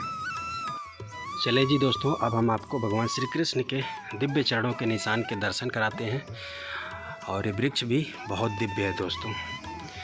और ये देखें पर्वत है, ये जहाँ हम खड़े हैं पूरा पर्वत है दोस्तों। लेकिन यहाँ पे क्या है कि टाइल्स वगैरह लगा दी गई है, लेकिन ये पूरा पर्वत ही आप देख पा रहे हो। ये नंदीश्वर पर्वत का ही हिस्सा है जिसके आप दर्शन कर पा रहे हैं दोस्तों। ये देखें आप, पूरा पर्वत है। और यहाँ पे भगवान भोलेनाथ भी विराजमान थे जब यहाँ पे भगवान श्री कृष्ण बंसी बजा रहे थे इस स्थान पर खड़े होकर के। तो इस दिव्य लीला को भगवान शिव यहाँ बैठ करके देख रहे थे, दर्शन कर रहे थे दोस्तों। यहाँ भगवान शिव के बड़े ही दिव्य दर्शन है दोस्तों। ये चरण पहाड़ी है। चलें अब आपको हम भगवान श्री कृष्ण के दिव्य चरणों के निशान के दर्शन कराते हैं। ये दर्शन करें आप। यहाँ पे भगवान श्री कृष्ण के चरणों के निशान के दर्शन होते हैं दोस्तों। ये देखें आप, बायां पैर उनका, एक पैर पे खड़े थे और दूसरे पैर का वहाँ अंगूठा है दोस्तों। तो वहाँ पे अंगूठा उनका है और इसी तरह से खड़े होकर के उन्होंने बंसी बजाया था। और बिल्कुल चरण के चिन्ह यहाँ पर जो है अंकित हो गए हैं दोस्तों इस चट्टानी शिला पर। दर्शन करें आप, भगवान श्री कृष्ण के चरणों के निशान के दिव्य दर्शन आप कर रहे हैं इस चट्टानी शिला पर दोस्तों। ये सामने भगवान श्री कृष्ण के चरणों के निशान के आपने दर्शन किया। और यहाँ पे देखें भोजन प्रसादी सेवा चल रही है। और जो बैठे हुए हैं वो बाबा जी हैं, वही मुख्य संत हैं यहाँ के इस स्थान की सेवा भाव में। और जो श्रद्धालु आते हैं, संत आते हैं, यहाँ पे उनके लिए भोजन प्रसादी की व्यवस्था है दोस्तों। और बड़ा ही दिव्य स्थान है और दिव्य सेवा प्रसादी की आप यहाँ दर्शन कर पा रहे हैं, बाबा जी करा रहे हैं। राधे राधे बाबा, आप सभी भक्तों को राधे राधे। दोस्तों अभी बाबा जी आ चुके हैं। राधे राधे बाबा जी। राधे श्याम जी। अब बाबा जी के माध्यम से हम दर्शन करेंगे इस चरण पहाड़ी के। बाबा जी जरा दर्शन कराएं आप। ये ठाकुर जी का बाएं चरण पूरा है। अच्छा, बायां चरण पूरा है। ये बाम चरण पूरा है। दाहिने पैर का अंगूठा है। जी जी। लाठी का निशानी है। जी जी। और ये बंसी बजा रहे थे उसी टाइम का ना? ये बंसी बजा रहे थे। द्वापर युग का चिन्ह है। 5,500 साल हो गया। जी जी। ये भगवान का ओरिजिनल जी जी पहाड़ी है। वो यहाँ पे गौचारण करने आए थे, गैया चराने आए थे। छोटे छोटे बछड़ा, पहले बच्चा चारण लीला हुआ। जी जी। तो सबको एकत्र करने के लिए, बुलाने के लिए यहाँ बंसी बजाए थे। दक्षिण दिशा को मुंह करके। अच्छा देने वाद्य की। अच्छा अच्छा, मतलब उनको बुलाने के लिए, गाय बछड़ों को बुलाने के लिए यहाँ पे बंसी बजाया था। और उसी दृश्य को देख करके ये पर्वत, नंदीश्वर पर्वत पिघल गया। भगवान अपने आप पिघल गए, मुलायम हो गए और यहाँ पे उनके चरणों के निशान पड़ गए भगवान श्री कृष्ण के। दोस्तों एक बात और बता देता हूँ कि ये जो बाबा जी बैठे हैं कोई साधारण बाबा जी न समझिएगा आप इनको भगवान श्री कृष्ण ने साक्षात दर्शन दिया है दोस्तों। अब बाबा पहले यमुना मैया के किनारे भजन किया करते थे। जी बाबा जी। हाँ जी। आप भजन किया करते थे यमुना मैया के किनारे? जमुना किनारे भजन करते थे। जमुना की मैया का बड़ा विशेष कृपा है। अच्छा अच्छा। उन्हीं का साथ साथ में किशोरी जी राधा रानी का भी कृपा है। जी जी। उन्हीं का साथ साथ में श्याम सुंदर कृष्ण भगवान का भी कृपा है। जी जी। गुरु कृपा है ही है। जी जी। जगत का भी हमारे ऊपर में बहुत विशेष। जी जी बिल्कुल। बाबा जी आपको किस प्रकार के दर्शन हुए थे भगवान श्री कृष्ण को? कैसा? पहला नंबर जमुना किनारे झुपड़ी मार के। अच्छा अच्छा। भजन मेरा ये था। हाँ। एक अध्याय भागवत पढ़ना। अच्छा। तुलसी महारानी का सेवा करना। जी जी। जमुना में नहा धो के। जी जी। प्रभु को ध्यान धरना, मेरा ये नियम था। जी। कुछ दिन व्यतीत हो गया। जी। जब मेरे को सपनों में हो रहा है। सपनों में? हाँ जी। अच्छा अच्छा। कह रहे सोते हुए। अच्छा, आपका हाथ पकड़ करके हिलाएं? सोते हुए कह रहे, बोले बाबा आप नंदेश्वर नंदगाम में नंदेश्वर पर्वत है, नंदेश्वर पर्वत में मेरा चरण चिन्ह है। अच्छा अच्छा। आप वहीं जाके पूजा सेवा करो। अच्छा अच्छा। तो मैंने सोचा सपना होता रहता ये मिथ्या है। जी। विश्राम कर लिया। अच्छा। जब विश्राम कर लिया तो कृष्ण भगवान मेरे को मेरा हाथ पकड़ लिया और ऐसे करके हिला दिया कि भैया बोले बाबा अच्छा आप अच्छा। सुनते नहीं क्या? अच्छा। नंदेश्वर पर्वत का ऊपर में मेरा चरण विराजमान है। जी जी। बाएं चरण आगे है, दाहिने पैर का अंगूठा पीछे है, लाठी का निशानी भी है। जी जी। और उसी को जा करके सेवा पूजा करो। कोई सेवा नहीं हो रहा, ना पूजा हो रहा, ना अर्चना हो रहा, ना कुछ भी नहीं हो रहा है। अच्छा अच्छा। आप स्वयं जाओ, आपका भजन जमुना किनारे पूरा हो चुका है। जी जी। आप वहीं जा करके चरण का सवाल में नियुक्ति हो जाओ। अच्छा अच्छा। तो मैंने सोचा भले वास्तविक सत्य होगा। जी जी। रात को 3 बजे उठ के वहीं से चल गया मैंने। अच्छा अच्छा। आ करके यहाँ दिन का 6 बजे पहुँचा। जी।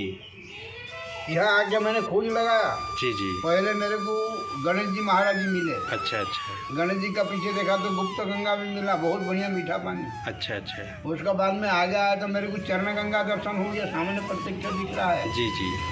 चरण गंगा का बाद में फिर मैं चरण का तो खोज लगा रहा हूँ। जी जी। तो आगे थोड़ा बढ़ के गया तो मेरे को हनुमान जी मिले। जी जी। हनुमान जी का पीछे देखा तो गुप्त गंगा है। हनुमान जी से जब डायरेक्ट आया, ये टीला है, टीला का ऊपर में जब आया तो जी, मेरे को जी। चरण मिल गए। अच्छा, तो बाबा जी को जब यहाँ चरण से मैंने कह दिया, बोले प्रभु जी ये मैं आपको नछावर होता हूँ, जी तन मन धन आप मेरे को कृपा किया, मेरा हाथ आप पकड़े हुए, जी मैं आपका हाथ नहीं पकड़ा हूँ, जी तो आप जिसी को पकड़ते उसको छोड़ते नहीं। जी बिल्कुल। तो प्रभु मेरे को कभी तो छोड़ना नहीं, जी जी मैं आपका बंधन हूँ, आप मेरे को बांध के लाए हैं। जी जी मैं जो भी सभा है जी नित्य प्रति 1 गिलास पानी तो आपको भोग लगाऊंगा। जी जी। आपको नित्य प्रति स्नान करा के तुलसी 108 तुलसी चढ़ाऊंगा। अच्छा अच्छा। एक फूल माला अपने हाथ से बना के आपको जरूर जी जी धारण बिल्कुल कराऊंगा। बिल्कुल। ये अखंड सभा चल रहा है। जी जी 45-50 साल से कि जितने दिन से मैं आ गया यहाँ पे, उसी दिन से गोविंद जी का सभा भी होता, जी जी आरती भी होता है, जी जी। भोग भी लगता है। अच्छा, दिन में 3 बार श्रृंगार भी चेंज होता है। अच्छा अच्छा। ये चरण पहाड़ी आश्रम है, जी जी नंदगाम है। जी जी और नंदगाम अंतर्गत चरण पहाड़ी आश्रम, कामावाड़ा रोड। जी और प्रभु जी चतुर संप्रदाय महंत लोग आ करके यहाँ मेहनता जी किया। जी जी मेरा छोटा सा नाम है जी जी श्री महंत मदन गोपाल दास। जी जी भगवान का नाम है छोटे छोटे गैया मैया छोटो सो ग्वाल, छोटो सो मैया मेरा मदन गोपाल। जी जी। तो वही मदन गोपाल ठाकुर जी का बेस है।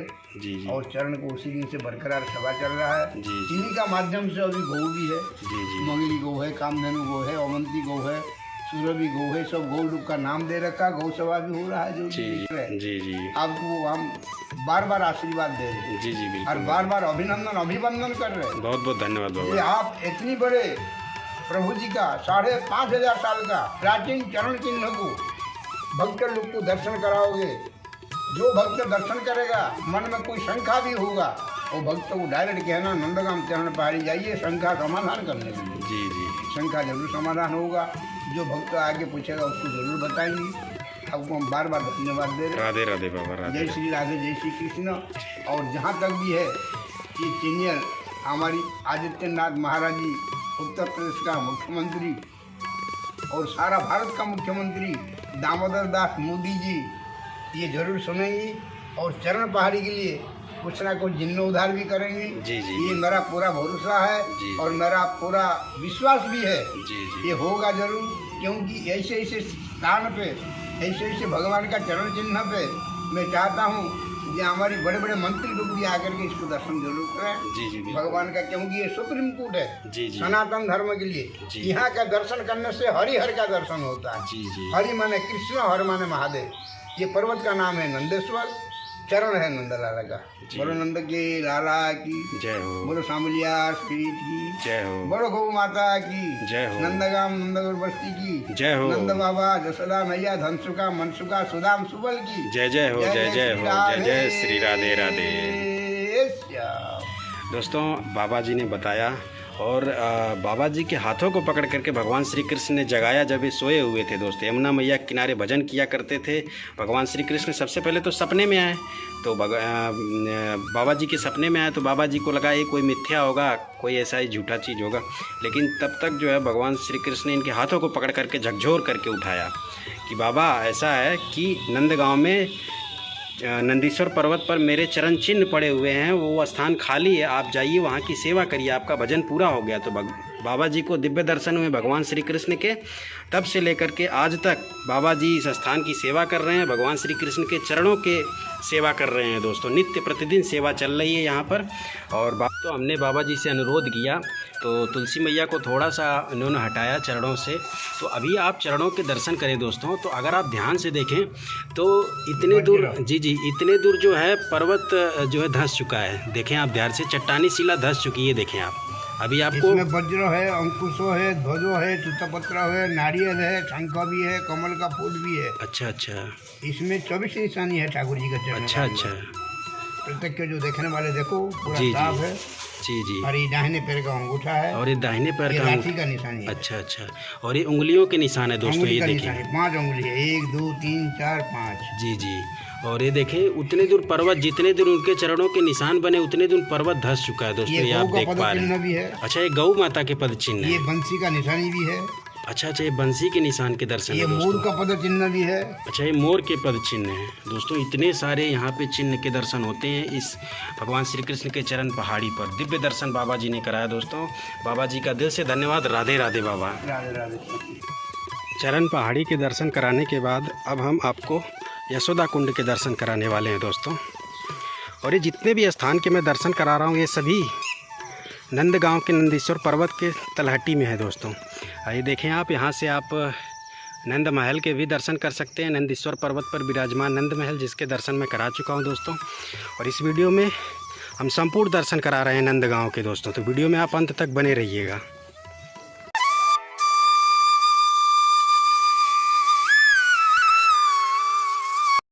हम पहुंच चुके हैं दोस्तों यशोदा कुंड, और सामने आप दर्शन कर सकते हैं यशोदा कुंड के। दोस्तों द्वापर युग में यशोदा मैया इसी कुंड में स्नान करने के लिए आया करती थी। ये यशोदा मैया का सरोवर है, और यहाँ पर वह भगवान श्री कृष्ण और अपने बड़े बच्चे बलराम जी को भी लेकर के आया करती थी दोस्तों। दोनों बच्चों को छोड़ देती थी, यहीं पर खेलते थे दोस्तों इसी स्थान पर।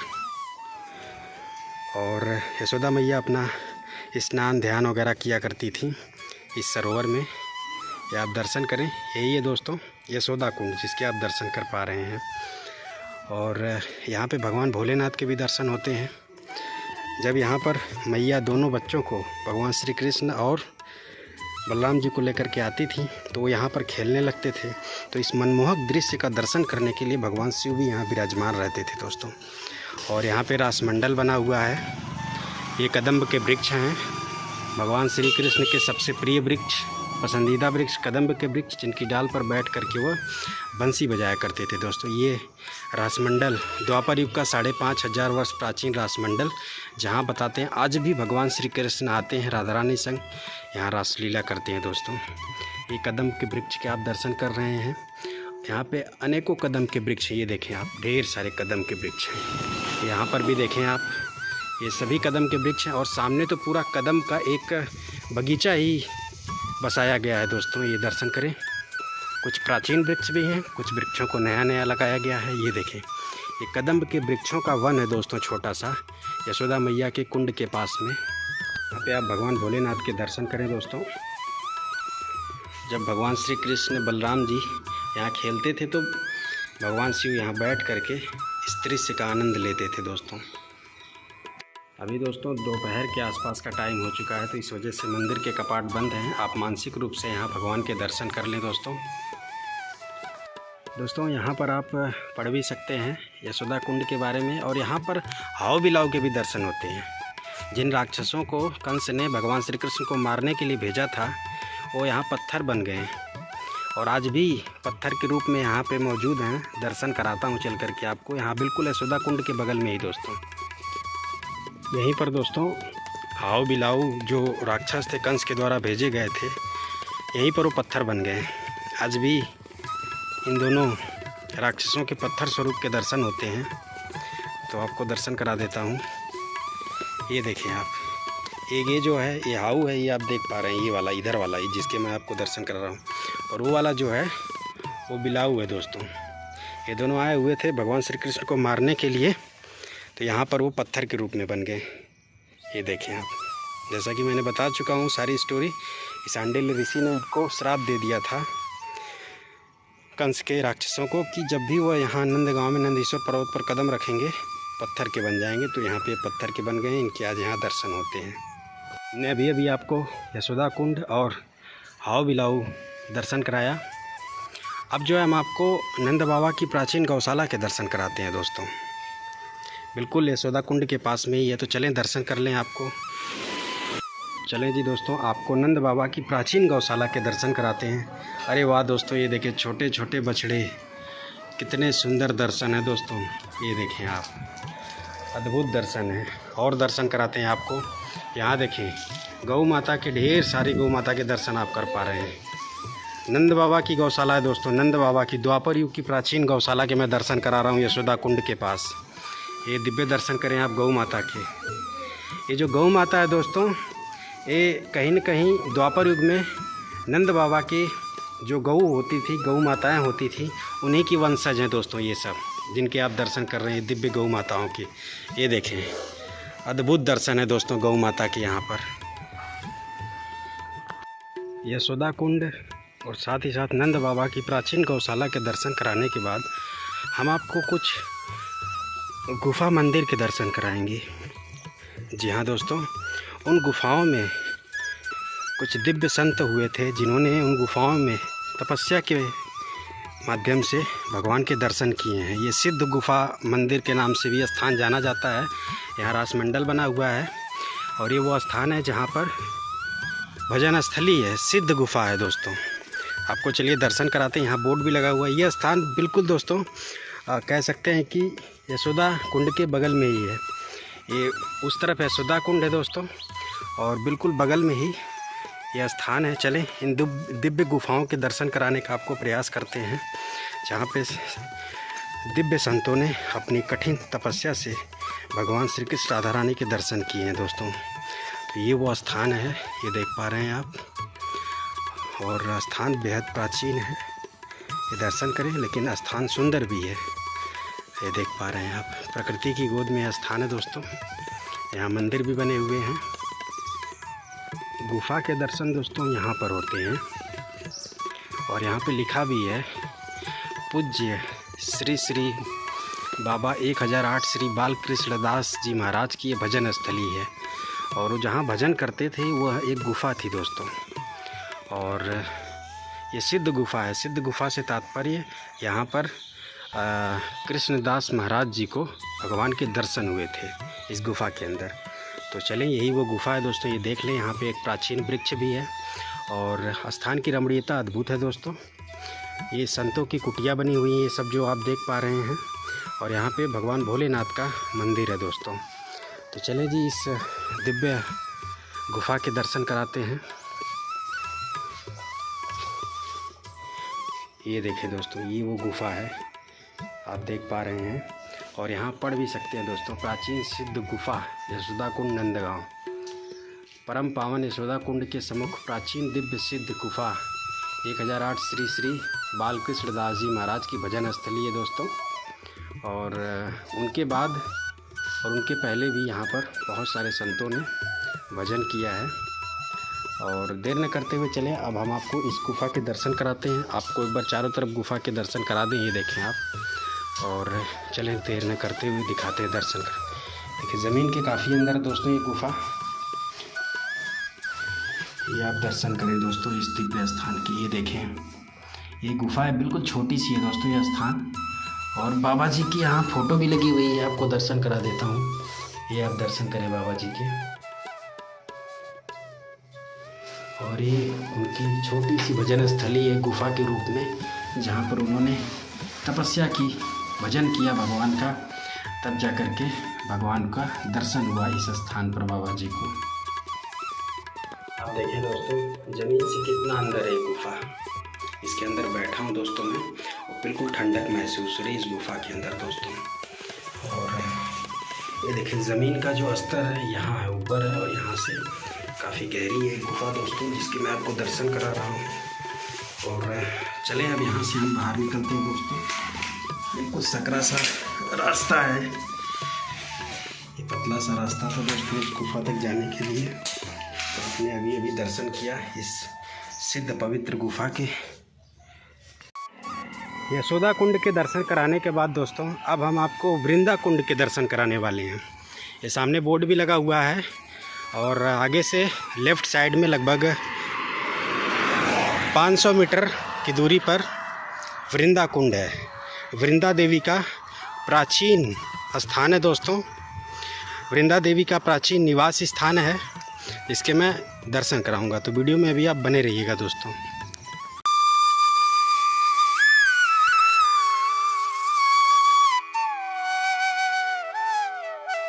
दोस्तों हम पहुंच चुके हैं वृंदा कुंड। ये जो आप देख पा रहे हैं ये वृंदा कुंड ही है और इसके अंदर बड़ा ही सुंदर सा वृंदा देवी का मंदिर है और एक बड़ा ही सुंदर सा कुंड है दोस्तों। और इस पूरे स्थान का जीर्णोद्धार हो गया, जिसकी वजह से स्थान बहुत सुंदर बन गया है दोस्तों। और अंदर चल कर के दिखाऊंगा आपको कितना सुंदर है। प्राकृतिक सुंदरता यहाँ की बहुत ही शानदार है दोस्तों। और अंदर चल कर के आप देखिएगा तब आपको मालूम चलेगा। अंदर चल कर के दोस्तों मैं आपको वृंदा देवी कौन थी, संपूर्ण पौराणिक कथा भी बताऊंगा दोस्तों, और क्यों वृंदा देवी भगवान श्री कृष्ण की सबसे प्रिय बनी दोस्तों। ये सब कुछ मैं आपको वीडियो में आगे बताऊंगा और संपूर्ण दर्शन भी कराऊंगा वृंदा कुंड के।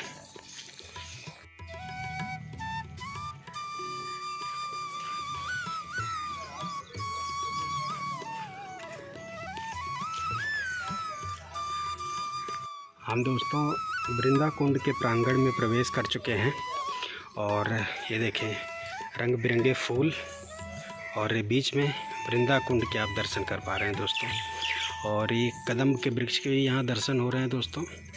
ये देखें यहाँ पर भी कदम का वृक्ष, भगवान श्री कृष्ण का सबसे प्रिय वृक्ष कदम के वृक्ष।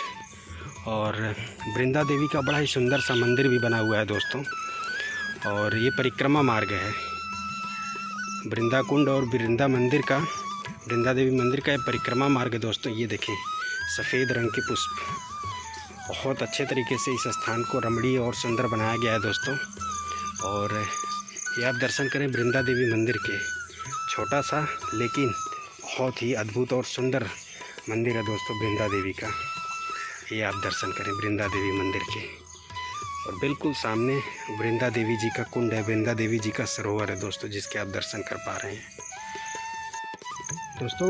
आखिर वृंदा देवी कौन थी, तो संपूर्ण कथा आपको सुनाता हूँ दोस्तों। वृंदा देवी का जन्म जो है एक सामान्य परिवार में हुआ था, लेकिन जब वो बड़ी हुई तो उनका विवाह राक्षस कुल में जलंधर के साथ हुआ।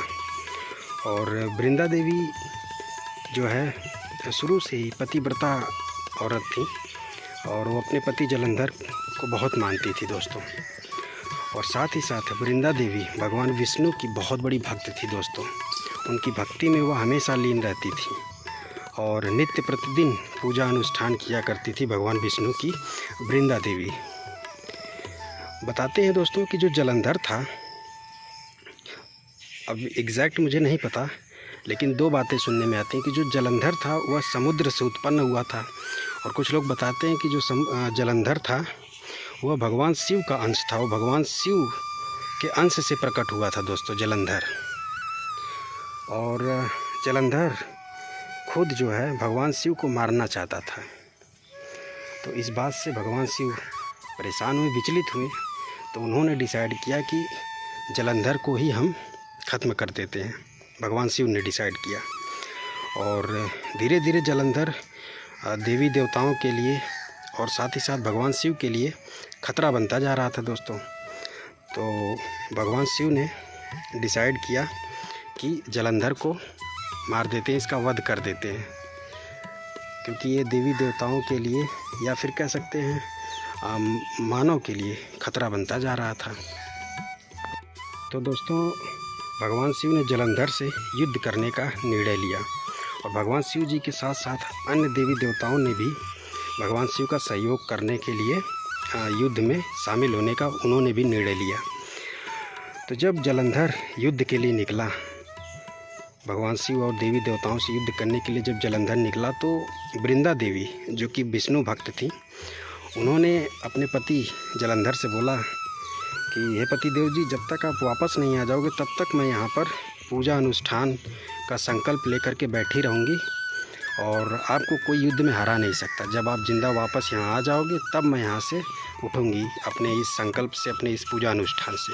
जैसे ही जलंधर निकला दोस्तों युद्ध के लिए, वैसे ही वृंदा देवी भगवान विष्णु की आराधना पे बैठ गई, संकल्प लेकर के बैठ गई और मनाने लगी कि जलंधर हमारे पतिदेव विजयी होकर के आएँ।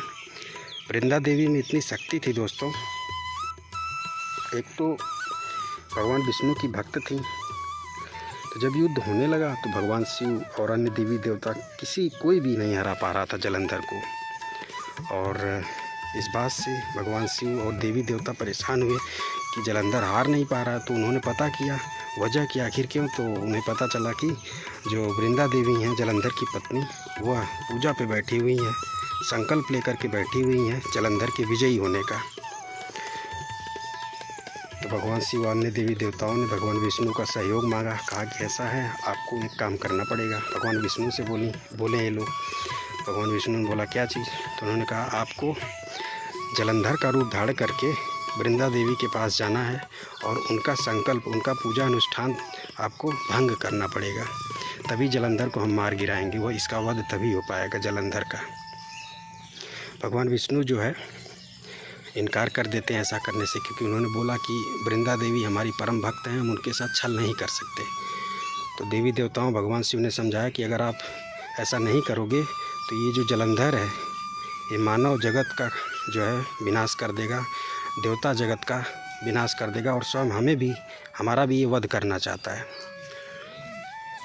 तो मजबूर होकर के भगवान विष्णु को ये कदम उठाना पड़ा।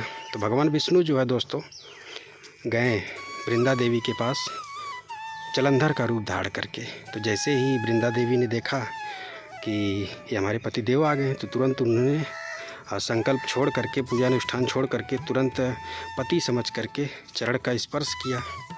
जैसे ही वो संकल्प से उठी, पूजा से उठी, वैसे ही देवताओं ने, भगवान शिव ने जलंधर का जो सिर है, युद्ध में जलंधर का सिर उन्होंने शरीर से अलग कर दिया, धड़ से अलग कर दिया और जो सिर था जलंधर को वो आकर के वृंदा देवी के कदमों में गिरा। तो वृंदा देवी बिल्कुल हक्का बक्का कि ये है क्या आखिर। तो उन्होंने पूछा, भगवान विष्णु जो सामने खड़े थे जलंधर के स्वरूप में, उसने पूछा कि आप कौन हैं। तो भगवान विष्णु बिल्कुल शर्मिंदा हो गए दोस्तों। बताया उन्होंने ऐसी ऐसी बात थी। इस बात से क्रोधित हो गई वृंदा देवी और उन्होंने कहा मैं आपकी पूजा करती हूँ, अनुष्ठान करती थी और फल मुझे आपने एक छल के रूप में दिया, मेरे पति को मरवा करके दिया, यही आपने मुझे फल दिया है। तो दोस्तों तुरंत वृंदा देवी ने भगवान विष्णु को श्राप दे दिया कि आप पत्थर के बन जाओगे। जैसे उन्होंने श्राप दिया, भगवान विष्णु पत्थर के बन गए और देवता लोक में पूरा हाहाकार मच गया। तभी माता लक्ष्मी आई दौड़ी दौड़ी। उन्होंने वृंदा देवी से क्षमा मांगा, बोला मैया ऐसा आप मत करिए, अपना श्राप वापस ले लीजिए। तो वृंदा देवी मान गई, अपना श्राप वापस ले ली और फिर से भगवान विष्णु जो है पत्थर थे लेकिन फिर से वो विष्णु अवतार में आ गए। इसके बाद दोस्तों वृंदा देवी ने क्या किया कि जो जलंधर का कटा हुआ सिर था दोस्तों, उसी के साथ वो सती हो गई। जैसा कि मैंने बताया पति प्रेमी थी वृंदा देवी और जलंधर से बहुत प्रेम करती थी, पतिव्रता भी थी। और वृंदा देवी खुद अपने आप को मतलब एक कह सकते हैं कि उनको खुद थोड़ी सी प्रायश्चित हो रही थी कि हमने एक दूसरे व्यक्ति को पति समझ करके पैर छू लिया। ये सब कुछ वह सोचती सोचती जलंधर के कटे हुए सिर के साथ सती हो गई। जब वो दोस्तों सती हो गई तो उनके राख से एक तुलसी का पौधा निकला। वृंदा देवी को ही तुलसी का पौधा जो होता है ना, तुलसी माता, उनको वृंदा देवी ही कहा जाता है दोस्तों। तुलसी और वृंदा एक दूसरे के पर्यायवाची हैं। तो भगवान विष्णु ने देखा कि राख से एक तुलसी का वृक्ष निकला। तो भगवान विष्णु ने कहा कि अब से वृंदा देवी अर्थात तुलसी हमारी सबसे प्रिय रहेंगी और द्वापर युग में इनकी पूजा होगी। और साथ ही साथ दोस्तों उन्होंने बताया कि द्वापर युग में जब भी मुझे भोग लगेगा प्रसादी का, उसमें तुलसी की पत्ती यानी तुलसी को प्रसाद के रूप में मुझे ज़रूर दिया जाएगा। तो आज भी आप देखते होंगे दोस्तों कि जो भी लोग कृष्ण जी की भक्ति करते हैं तो तुलसी का माला वगैरह पहनते हैं। और द्वापर युग में जब भगवान श्री कृष्ण का अवतार हुआ इस ब्रज भूमि में, तो बताया जाता है कि जब भगवान श्री कृष्ण यहाँ अवतरित होने वाले थे तो उन्होंने अवतरित होने से पहले इस संपूर्ण ब्रज 84 कोस को एक स्वर्ग जैसा बनाया, इसे वृंदावन बनाया। वृंदावन से मतलब तुलसी के पौधों का जंगल बनाया, तुलसी के पौधों का वन बनाया दोस्तों। और यहाँ पे आप दर्शन करें वृंदावन के, यहाँ तुलसी के पौधे हैं, दर्शन करें। यहाँ वृंदा देवी के आप दर्शन कर पा रहे हैं दोस्तों। और ये जो स्थान है, ये स्थान दोस्तों वृंदा देवी का प्राचीन और पौराणिक निवास स्थान भी बताया जाता है। और यह स्थान दोस्तों नंदगांव से मात्र 1.5 से 2 किलोमीटर की दूरी पर है। जितने भी दर्शन मैं करा रहा हूँ ये सभी स्थान नंदगांव के जो नंदीश्वर पर्वत है उसकी तलहटी में ये सारे स्थान हैं। और ये वृंदा देवी का मंदिर है, ये वृंदा देवी का कुंड है दोस्तों। ये उनका प्राचीन पौराणिक निवास है दोस्तों वृंदा देवी का। और किस प्रकार वृंदा देवी भगवान श्री कृष्ण की प्रिय बनी ये मैंने आपको बताया। और भगवान विष्णु ने बोला भी कि अब से मेरी जो पूजा है वह वृंदा देवी के रूप में की जाएगी, यानी कि तुलसी के पौधे के रूप में मेरी पूजा की जाएगी। और जब वृंदा देवी ने जब श्राप दिया था विष्णु को, तो वह शालिग्राम में बन गए थे पत्थर में, तो उन्होंने कहा मेरा एक रूप या पत्थर भी रहेगा, यानी मेरी पूजा पत्थर और ये जो शालिग्राम है और साथ ही साथ तुलसी का जो पौधा है उसके रूप में किया जाएगा। तो जब द्वापर युग में भगवान श्री कृष्ण का अवतार हुआ दोस्तों, तो भगवान श्री कृष्ण ने अवतरित होने से पहले पूरे ब्रज 84 कोस को एक वृंदावन के रूप में बसाया। वृंदावन से तात्पर्य तुलसी का वन। इसके बाद वो यहाँ आए, अवतरित हुए, अनेकों लीलाएं की। और आज भी दोस्तों, आज के दौर में भी भगवान श्री कृष्ण राधा रानी ब्रज में आते हैं, अपने संपूर्ण लीला स्थलियों पे जाते हैं, वहाँ पे आज भी वो रासलीला करते हैं। इन सब का श्रेय वृंदा देवी को जाता है कि आज भी भगवान श्री कृष्ण राधा रानी ब्रज की भूमि में रासलीला करते हैं दोस्तों। इस सब का श्रेय वृंदा देवी को जाता है। यहाँ पे कुटियाँ बनी हुई हैं, ये देखें, बिल्कुल प्राचीनतम स्ट्रक्चर के रूप में, मिट्टी की दीवार, कासकूस की झोपड़ी, बहुत ही ठंडक होती है दोस्तों। यहाँ एसी जैसी ठंडक होती है इन कुटियों में। तो संत वगैरह होते हैं जो आते हैं यहाँ पे भजन करते हैं। तो यहाँ पे कई सारी कुटियाँ बनी हुई, यहाँ पर भी आप दर्शन कर पा रहे हैं। और यहाँ पर भी एक कुंड है दोस्तों, ये आप जो दर्शन कर पा रहे हैं। इस कुंड का नाम तो नहीं मालूम, लेकिन जो उधर वाला कुंड था वो वृंदा देवी कुंड था दोस्तों। बताया जाता है कि आज जो भी लीलाएं भगवान श्री कृष्ण राधा रानी ब्रज भूमि में करते हैं, उन सभी की देख रेख वृंदा देवी करती हैं। वृंदा देवी ही हर चीज़ का मैनेजमेंट करती हैं, तब जाकर के भगवान श्री कृष्ण राधा रानी इस ब्रज की भूमि में आज भी लीला करने के लिए, रासलीला करने के लिए आते हैं दोस्तों। और आपको याद होगा वृंदावन में निधिवन में जो वृक्ष हैं दोस्तों, वो तुलसी के ही वृक्ष हैं। तो आप इसी बात से अंदाज़ा लगा सकते हैं कि जो वृंदा देवी हैं भगवान श्री कृष्ण राधा रानी की रासलीला का मैनेजमेंट करती हैं, देख रेख करती हैं, जिसकी वजह से भगवान श्री कृष्ण राधा रानी आज भी जो है ब्रज की भूमि में अपनी दिव्य रासलीलाओं को रचाते हैं। तो कुछ ऐसा दर्शन है, कुछ ऐसा जो है दोस्तों पौराणिक कथा है वृंदा देवी की, जिसके मैंने दर्शन कराएं और बताएं। वृंदा देवी से एक सीख और मिलती है दोस्तों। कहते हैं ना कि अगर पत्नी का सपोर्ट पति पर हो तो पति को दुनिया की कोई ताकत नहीं हरा सकती। और ठीक वैसा ही था दोस्तों जलंधर के साथ। वृंदा देवी का इतना सपोर्ट था कि उनको देवी देवता, यहाँ तक कि भगवान शिव भी नहीं हरा पा रहे थे युद्ध में। तो छल का सहारा लिया गया, तब जा कर के जलंधर हारा। और संपूर्ण कहानी बताया मैंने। तो यहाँ पे मैंने आपको संपूर्ण दर्शन कराया वृंदा कुंड के। और नंदगांव का सबसे सुंदर स्थान है दोस्तों ये वृंदा कुंड। तो यहाँ पर आप ज़रूर दर्शन करने के लिए आएँ। अब चलते हैं आगे, पावन सरोवर के दर्शन कराते हैं जिसे ब्रज का प्रयागराज संगम कहा जाता है दोस्तों। तो चलिए चलते हैं।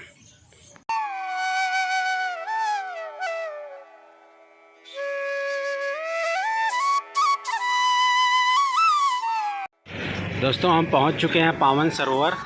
चलिए आपको दर्शन कराते हैं और यहाँ की संपूर्ण लीला के बारे में आपको बताते हैं दोस्तों।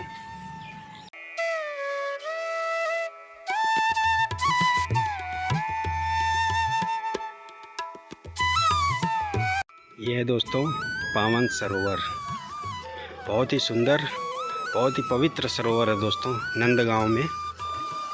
और अभी आप दर्शन करें, जलस्तर बढ़ा हुआ है दोस्तों, नहीं तो यहाँ तक लोग जाते हैं। यहाँ तक ये जो आप देखें, बारिश की वजह से जलस्तर काफ़ी ज़्यादा बढ़ चुका है दोस्तों, जैसा कि आप देख पा रहे हैं। और चारों तरफ, सरोवर के चारों तरफ मंदिर और कुटियाँ बनी हुई हैं। ये जैसा कि आप देख पा रहे हैं, यहाँ पर भी मंदिर है दोस्तों। और सामने जैसा कि मैं देख पा रहा हूँ कुटियाँ बनी हुई हैं, वो सब कुटियाँ हैं दोस्तों, जहाँ पे संत रहते हैं, भजन करते हैं। और इस साइड भी मंदिर है। और ये है दोस्तों प्रमुख मंदिर, जो आप देख पा रहे हैं। ये भगवान श्री कृष्ण का प्रमुख मंदिर है दोस्तों।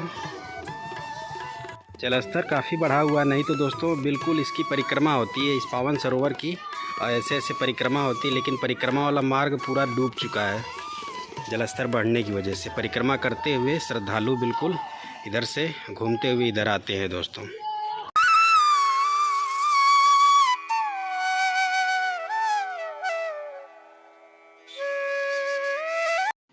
दोस्तों आखिर इस पावन सरोवर को भगवान श्री कृष्ण ने क्यों प्रकट किया, बताता हूँ आपको। जैसा कि हम सभी जानते हैं दोस्तों, भगवान श्री कृष्ण ने संपूर्ण ब्रज भूमि में, ब्रज 84 कोस के अंतर्गत ही सभी दुनिया के जितने भी तीर्थ हैं सभी को प्रकट किया है दोस्तों, सभी को स्थापित किया है यहाँ पर। इसी क्रम में उन्होंने इस पावन सरोवर को भी यहाँ पे प्रकट किया है। और इस पावन सरोवर में तीनों नदियों का जल का संगम होता है दोस्तों, गंगा, यमुना, सरस्वती। ये पावन सरोवर प्रयागराज संगम है दोस्तों। जो फल पुण्य आपको प्रयागराज संगम में स्नान करने से प्राप्त होता है, उससे कहीं ज़्यादा पुण्य प्राप्त होता है इस पावन सरोवर में स्नान करने से दोस्तों। और भगवान श्री कृष्ण ने इस पावन सरोवर को प्रकट किया। और जब वो अपनी गैया चराने के लिए आते थे यहाँ पर, तो अपनी गायों को इसी सरोवर का जल पिलाते थे दोस्तों। और स्वयं भी इस पावन सरोवर का जल वह पीते थे और इस पावन सरोवर में स्नान करते थे दोस्तों। लेकिन नंद बाबा को ये बात नहीं पता थी दोस्तों कि ये जो सरोवर है यह कोई दिव्य सरोवर है। तो उन्होंने भगवान श्री कृष्ण के समक्ष प्रयागराज संगम जाने की इच्छा प्रकट की। नंद बाबा और यशोदा मैया ने, भगवान श्री कृष्ण ने कहा कि हे कान्हा, हम जो है कल, उन्होंने बताया, हम जो है कल जाएंगे प्रयागराज संगम तीर्थराज में स्नान करने के लिए। तो भगवान श्री कृष्ण इस बात से व्यथित हो उठे, क्योंकि वो अपने माता पिता से बिल्कुल अलग नहीं होना चाहते थे, एक क्षण के लिए भी दोस्तों। तो उन्होंने कहा कि मैया आप लोग ऐसा करिए, आप लोग अक्षय तृतीया पे जाइए स्नान करने। तो उन्होंने कहा ऐसा क्यों? कहें कि उस दिन ज़्यादा शुभ माना जाता है। तो नंद बाबा यशोदा मैया मान गए। तो भगवान श्री कृष्ण ने क्या किया, और एक बात और बता दूं कि नंद बाबा प्रतिदिन इस सरोवर में स्नान करने के लिए आते थे। और इस सरोवर में वह सुबह सुबह बिल्कुल स्नान करके वह पूजा वगैरह करते थे नंद बाबा। लेकिन उनको ये नहीं पता था कि इस सरोवर में प्रयागराज तीर्थराज स्वयं विराजमान है दोस्तों, ये बात उनको नहीं पता थी। तो भगवान श्री कृष्ण ने किसी तरह से उनका जो प्लान था नंद बाबा यशोदा मैया का इलाहाबाद संगम जाने का, उसको उन्होंने पोस्टपोन कर दिया। किसी तरह से उनको मनाया कि आप अक्षय तृतीया को जाइएगा, उस दिन स्नान करिएगा तो ज़्यादा पुण्य प्राप्त होगा आपको। तो नंद बाबा यशोदा मैया मान गए। उन्होंने कहा ठीक है बच्चे, जैसे आप कहो, हम अक्षय तृतीया को ही चले जाएंगे।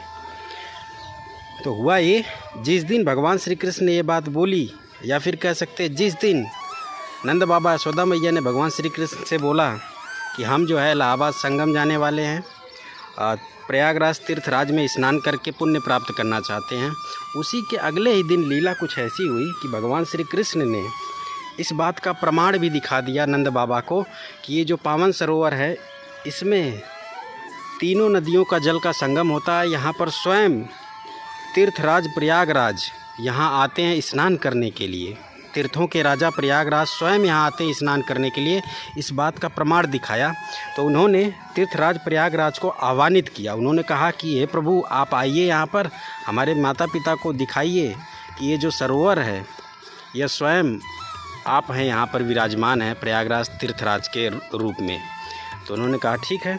तो अगले दिन जब नंद बाबा यहाँ स्नान करने के लिए आए तो एक बहुत लंबा चौड़ा सा व्यक्ति, काला सा व्यक्ति, और अपने पीठ पर कुछ जैसे बैग टाइप कुछ सामान गठरी मोटरी बांधे हुए यहाँ पर आया।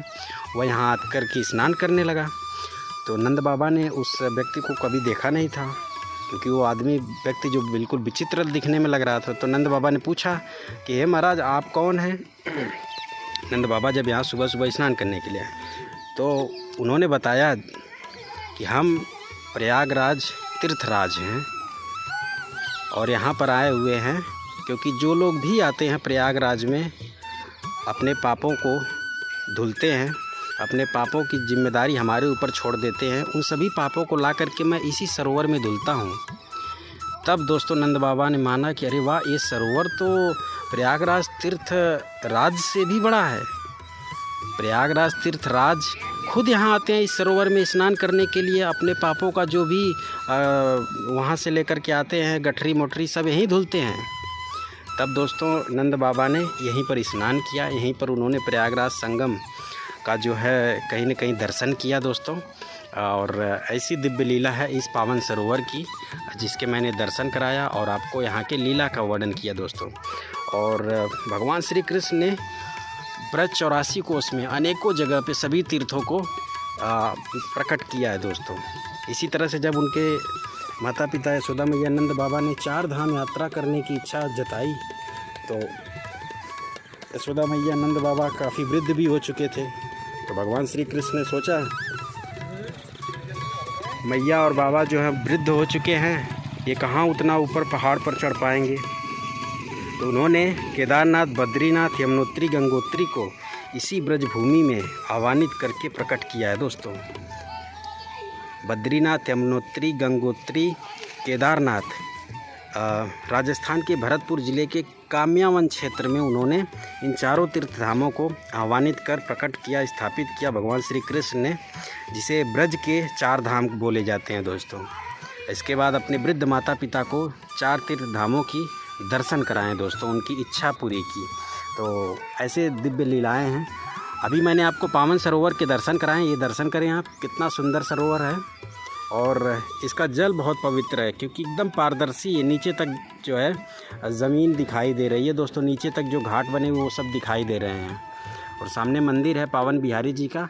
अब दोस्तों हम आपको लेकर के चलते हैं अशेश्वर महादेव।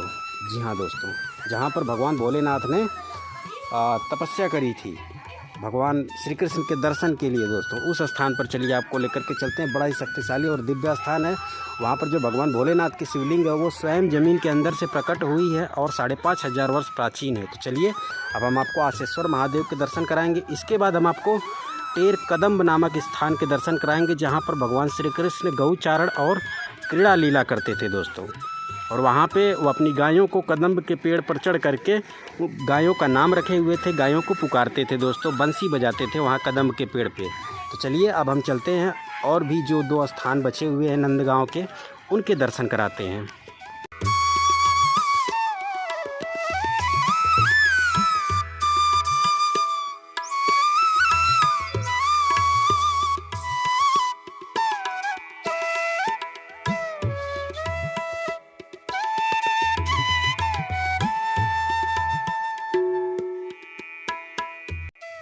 अभी हम पहुंच चुके हैं दोस्तों अशेश्वर महादेव मंदिर। ये प्रवेश द्वार है और इसी स्थान पर भगवान भोलेनाथ तपस्या में बैठ गए थे जब यशोदा मैया ने भगवान श्री कृष्ण के दर्शन नहीं करवाए।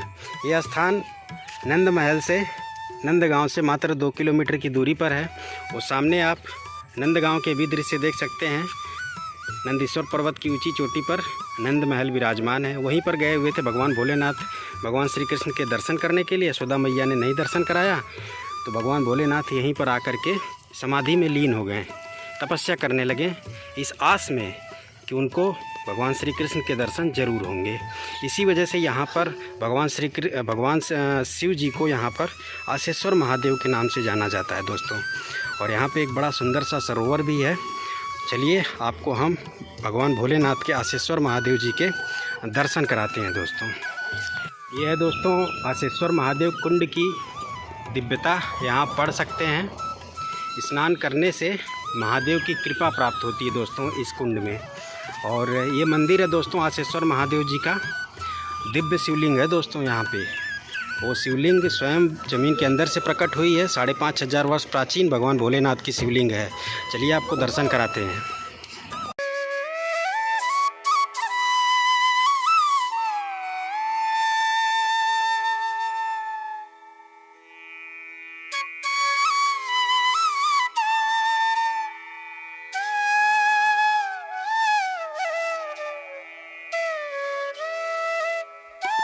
दोस्तों अभी आप आसेश्वर महादेव के दर्शन करें। इसी स्थान पर भगवान भोलेनाथ समाधि में लीन हो गए थे, योग मुद्रा में तपस्या में लीन हो गए थे इसी स्थान पर। और ये जो आप शिवलिंग देख पा रहे हैं दोस्तों, ये शिवलिंग स्वयं ज़मीन के अंदर से प्रकट हुई है दोस्तों। स्वयंभू है ये शिवलिंग भगवान भोलेनाथ की। 5500 वर्ष प्राचीन शिवलिंग है दोस्तों भगवान भोलेनाथ की। यहाँ पर भगवान भोलेनाथ आसेश्वर महादेव के नाम से जाने जाते हैं, जिनके आप दिव्य दर्शन कर पा रहे हैं।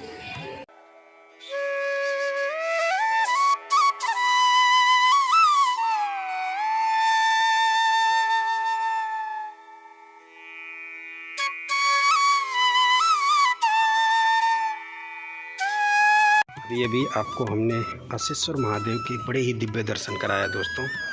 और यह स्थान देखें, बिल्कुल शहर की भीड़ भाड़ से दूर यह स्थान प्रकृति की गोद में है दोस्तों। और यहाँ पे कुछ संतों की कुटिया भी बनी हुई हैं, जैसा कि आप सामने देख पा रहे हैं। और इन कुटिया में संत रहते हैं जो कि भजन करते हैं, भगवान श्री कृष्ण राधा रानी की आराधना करते हैं दोस्तों। अभी चलिए हम आपको इस दिव्य कुंड के दर्शन कराते हैं, जिसे आसेश्वर कुंड के नाम से जाना जाता है। आसेश्वर महादेव जी का कुंड है ये, आप दर्शन करें। कितना दिव्य कुंड है दोस्तों।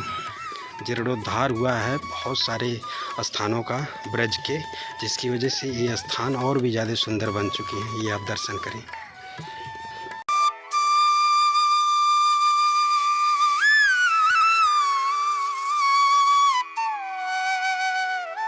आसेश्वर महादेव के दर्शन कराने के बाद हम आ चुके हैं टेर कदम। आसेश्वर महादेव मंदिर से टेर कदम मात्र आधा किलोमीटर की दूरी पर है। ये सामने आप देख रहे हैं तो ये है आसेश्वर महादेव मंदिर, जिसके मैंने दर्शन कराया। और यहाँ पर टेर कदम के मैं संपूर्ण दर्शन कराने वाला हूँ, तो वीडियो में आप अंत तक बने रहिएगा दोस्तों। हम जो है दोस्तों टेर कदम के अंदर प्रवेश कर चुके हैं। यह स्थान टेर कदम श्री कृष्ण बलराम की गौचारण एवं जो है कह सकते हैं क्रीड़ा भूमि है दोस्तों। यहाँ पे पढ़ भी सकते हैं दोस्तों, द्वापर युग में इस स्थान पर ढेर सारे कदम्ब के वृक्ष हुआ करते थे। और जब भगवान श्री कृष्ण अपने ग्वाल बाल मित्रों के साथ बलराम जी के साथ गाय चराने के लिए आते थे, तो जब गाय दूर दूर चरी जाती थी चरते चरते, तो भगवान श्री कृष्ण यहाँ कदम्ब के वृक्षों पर चढ़ करके वो अपनी गायों को बुलाते थे। टेर का मतलब होता है पुकारना, आवाज़ देना। कदम का मतलब कदम के वृक्ष। कदम के वृक्ष पर चढ़ करके भगवान श्री कृष्ण अपनी गायों को बुलाते थे। गायों का उन्होंने नाम रखा हुआ था। यहाँ पढ़ भी सकते हैं, कदम्ब चढ़ी श्याम बुलावत गैया, कारी कामर धौरी धूमर, अब घर को बगदैया। यह स्थान श्री कृष्ण बलराम की गौचारण भूमि क्रीड़ा स्थली है दोस्तों। ये साथ ही साथ यह स्थान रूप गोस्वामी जी की भजन स्थली भी है दोस्तों। आपको चलिए यहाँ का संपूर्ण दर्शन कराते हैं दोस्तों। इसके अंदर फ़ोटो लेना अलाउड नहीं है, तो हम आपको यहीं से दर्शन करा देते हैं। इसके बाद हम आपको चारों तरफ के सुंदर रमणीय स्थान के इस रमणीय स्थान के दर्शन कराएंगे। बाकी यहीं से आप देख पा रहे हो तो ये कुछ अंदर का दृश्य है। बहुत ही सुंदर स्थान है दोस्तों ये। यहाँ पर प्राचीन वृक्ष के भी आप दर्शन कर पा रहे हैं दोस्तों। ये वृक्ष द्वापर युग का वृक्ष लग रहा है देखने से ही, और एक जड़ से 4 वृक्ष हैं दोस्तों इसमें, जैसा कि आप देख पा रहे हैं। यहाँ पर एक सरोवर भी है दोस्तों, उसके भी मैं दर्शन कराऊंगा। और अगर आप ध्यान से देखें तो इसमें छोटे छोटे कदम के वृक्ष लगाए गए हैं, और आने वाले समय में फिर से यहाँ का जो दृश्य है वो द्वापर युग जैसे होने वाला है। द्वापर युग में यह कदम के वृक्षों का घना वन हुआ करता था। ये कदम के वृक्ष हैं जिसके आप दर्शन कर पा रहे हैं दोस्तों। और भगवान श्री कृष्ण अपने ग्वाल बाल मित्रों के साथ, अपने बलराम भैया के साथ यहाँ गाय चराने आते थे तो खेलते थे दोस्तों। और यहाँ पर काफ़ी सारे द्वापर युग के वृक्ष हैं दोस्तों, ये देखें आप। आज भी कुछ प्राचीन वृक्ष इस स्थान पर मौजूद हैं जिनके मैं आपको दर्शन करा पा रहा हूँ दोस्तों। ये देखें आप, ये वृक्ष भी द्वापर युग का है जिसके आप दर्शन कर पा रहे हैं दोस्तों।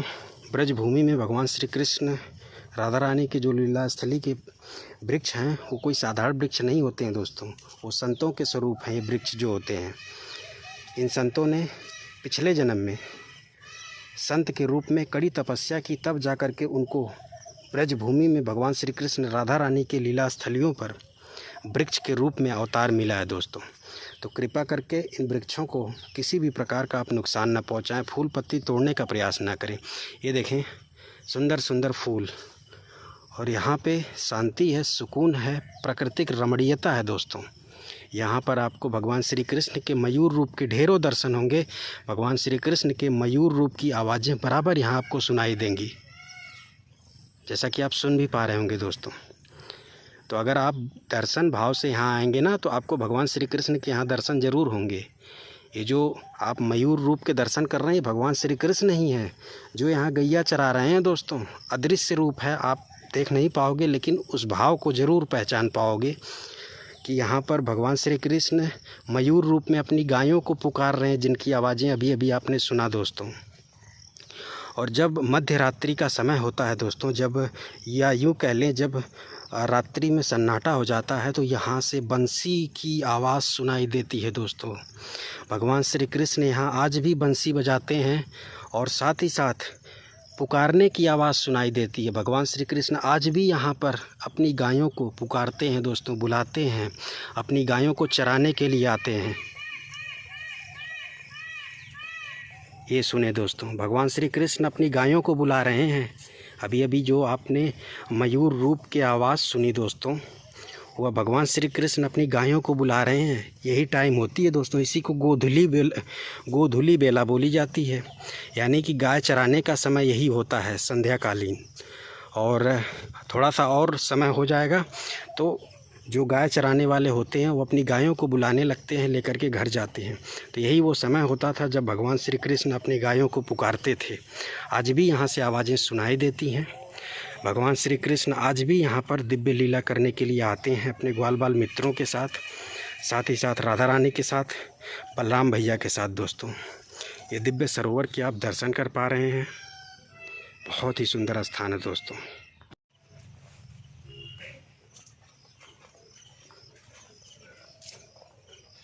ये दोस्तों भगवान श्री कृष्ण, बलराम भैया और साथ ही साथ ग्वाल बाल मित्रों की क्रीड़ा भूमि है, गौचारण भूमि है। यहाँ वो गाय चराते थे, खेलते थे दोस्तों। अद्भुत स्थान है दोस्तों। यहाँ की सुंदरता मतलब शब्द नहीं है यहाँ की सुंदरता की, कह सकते हैं कि खूबसूरती बताने के लिए दोस्तों। ये देखें आप, सामने एक रसमंडल भी बना हुआ है दोस्तों, और उस रसमंडल पर आज भी भगवान श्री कृष्ण आते हैं। थोड़ा सा मैं आपको इस टेर कदम के अंदर के दृश्यों का दर्शन कराता हूँ। यहाँ के वृक्ष दोस्तों बहुत ही अद्भुत हैं, देखिए ज़रा आप भी। ये देखें यहाँ के वृक्ष देखें आप, तो एक जड़ से कई वृक्ष निकले हुए हैं दोस्तों, मानो भगवान श्री कृष्ण अपने ग्वाल बाल मित्रों के साथ खेल रहे हों, हाथ पकड़ करके रासलीला कर रहे हों। जब भी आप टेर कदम आएँ तो यहाँ की परिक्रमा ज़रूर करें दोस्तों।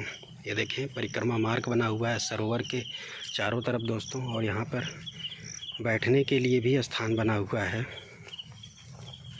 वैसे मैं आपसे यही रिक्वेस्ट करूँगा कि आप इस पे ना बैठे दोस्तों, क्योंकि इस पर भगवान बैठते हैं। जी हाँ, अपने ग्वाल बाल मित्रों के साथ।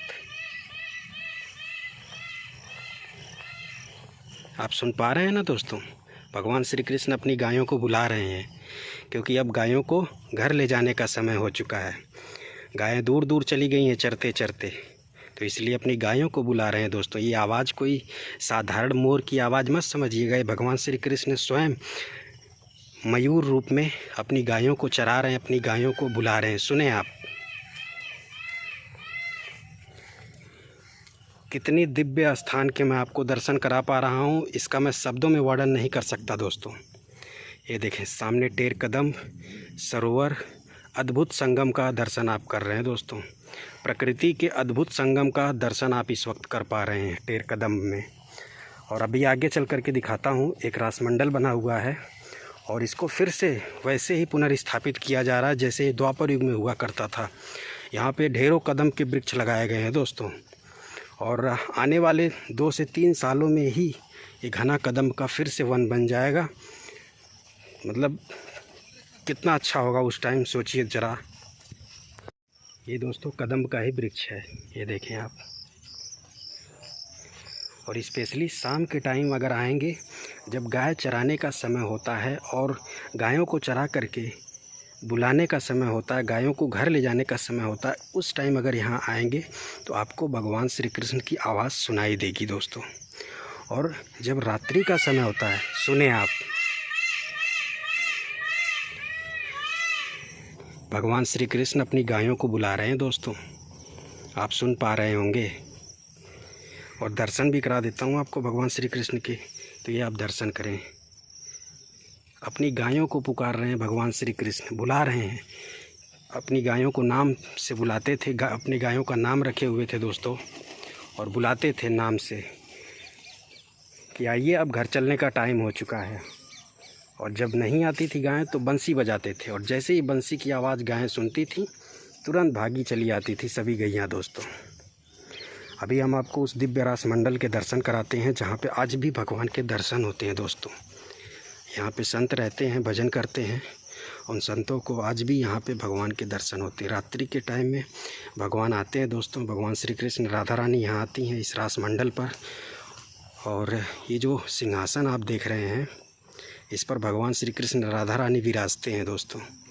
यहाँ पढ़ भी सकते हैं, सिंहासन पर कोई भी नहीं बैठे, क्योंकि ये श्रीवन बिहारी जी का मंच है, सिंहासन है, भगवान श्री कृष्ण जी का सिंहासन है दोस्तों। यहाँ पे भगवान विराजते हैं।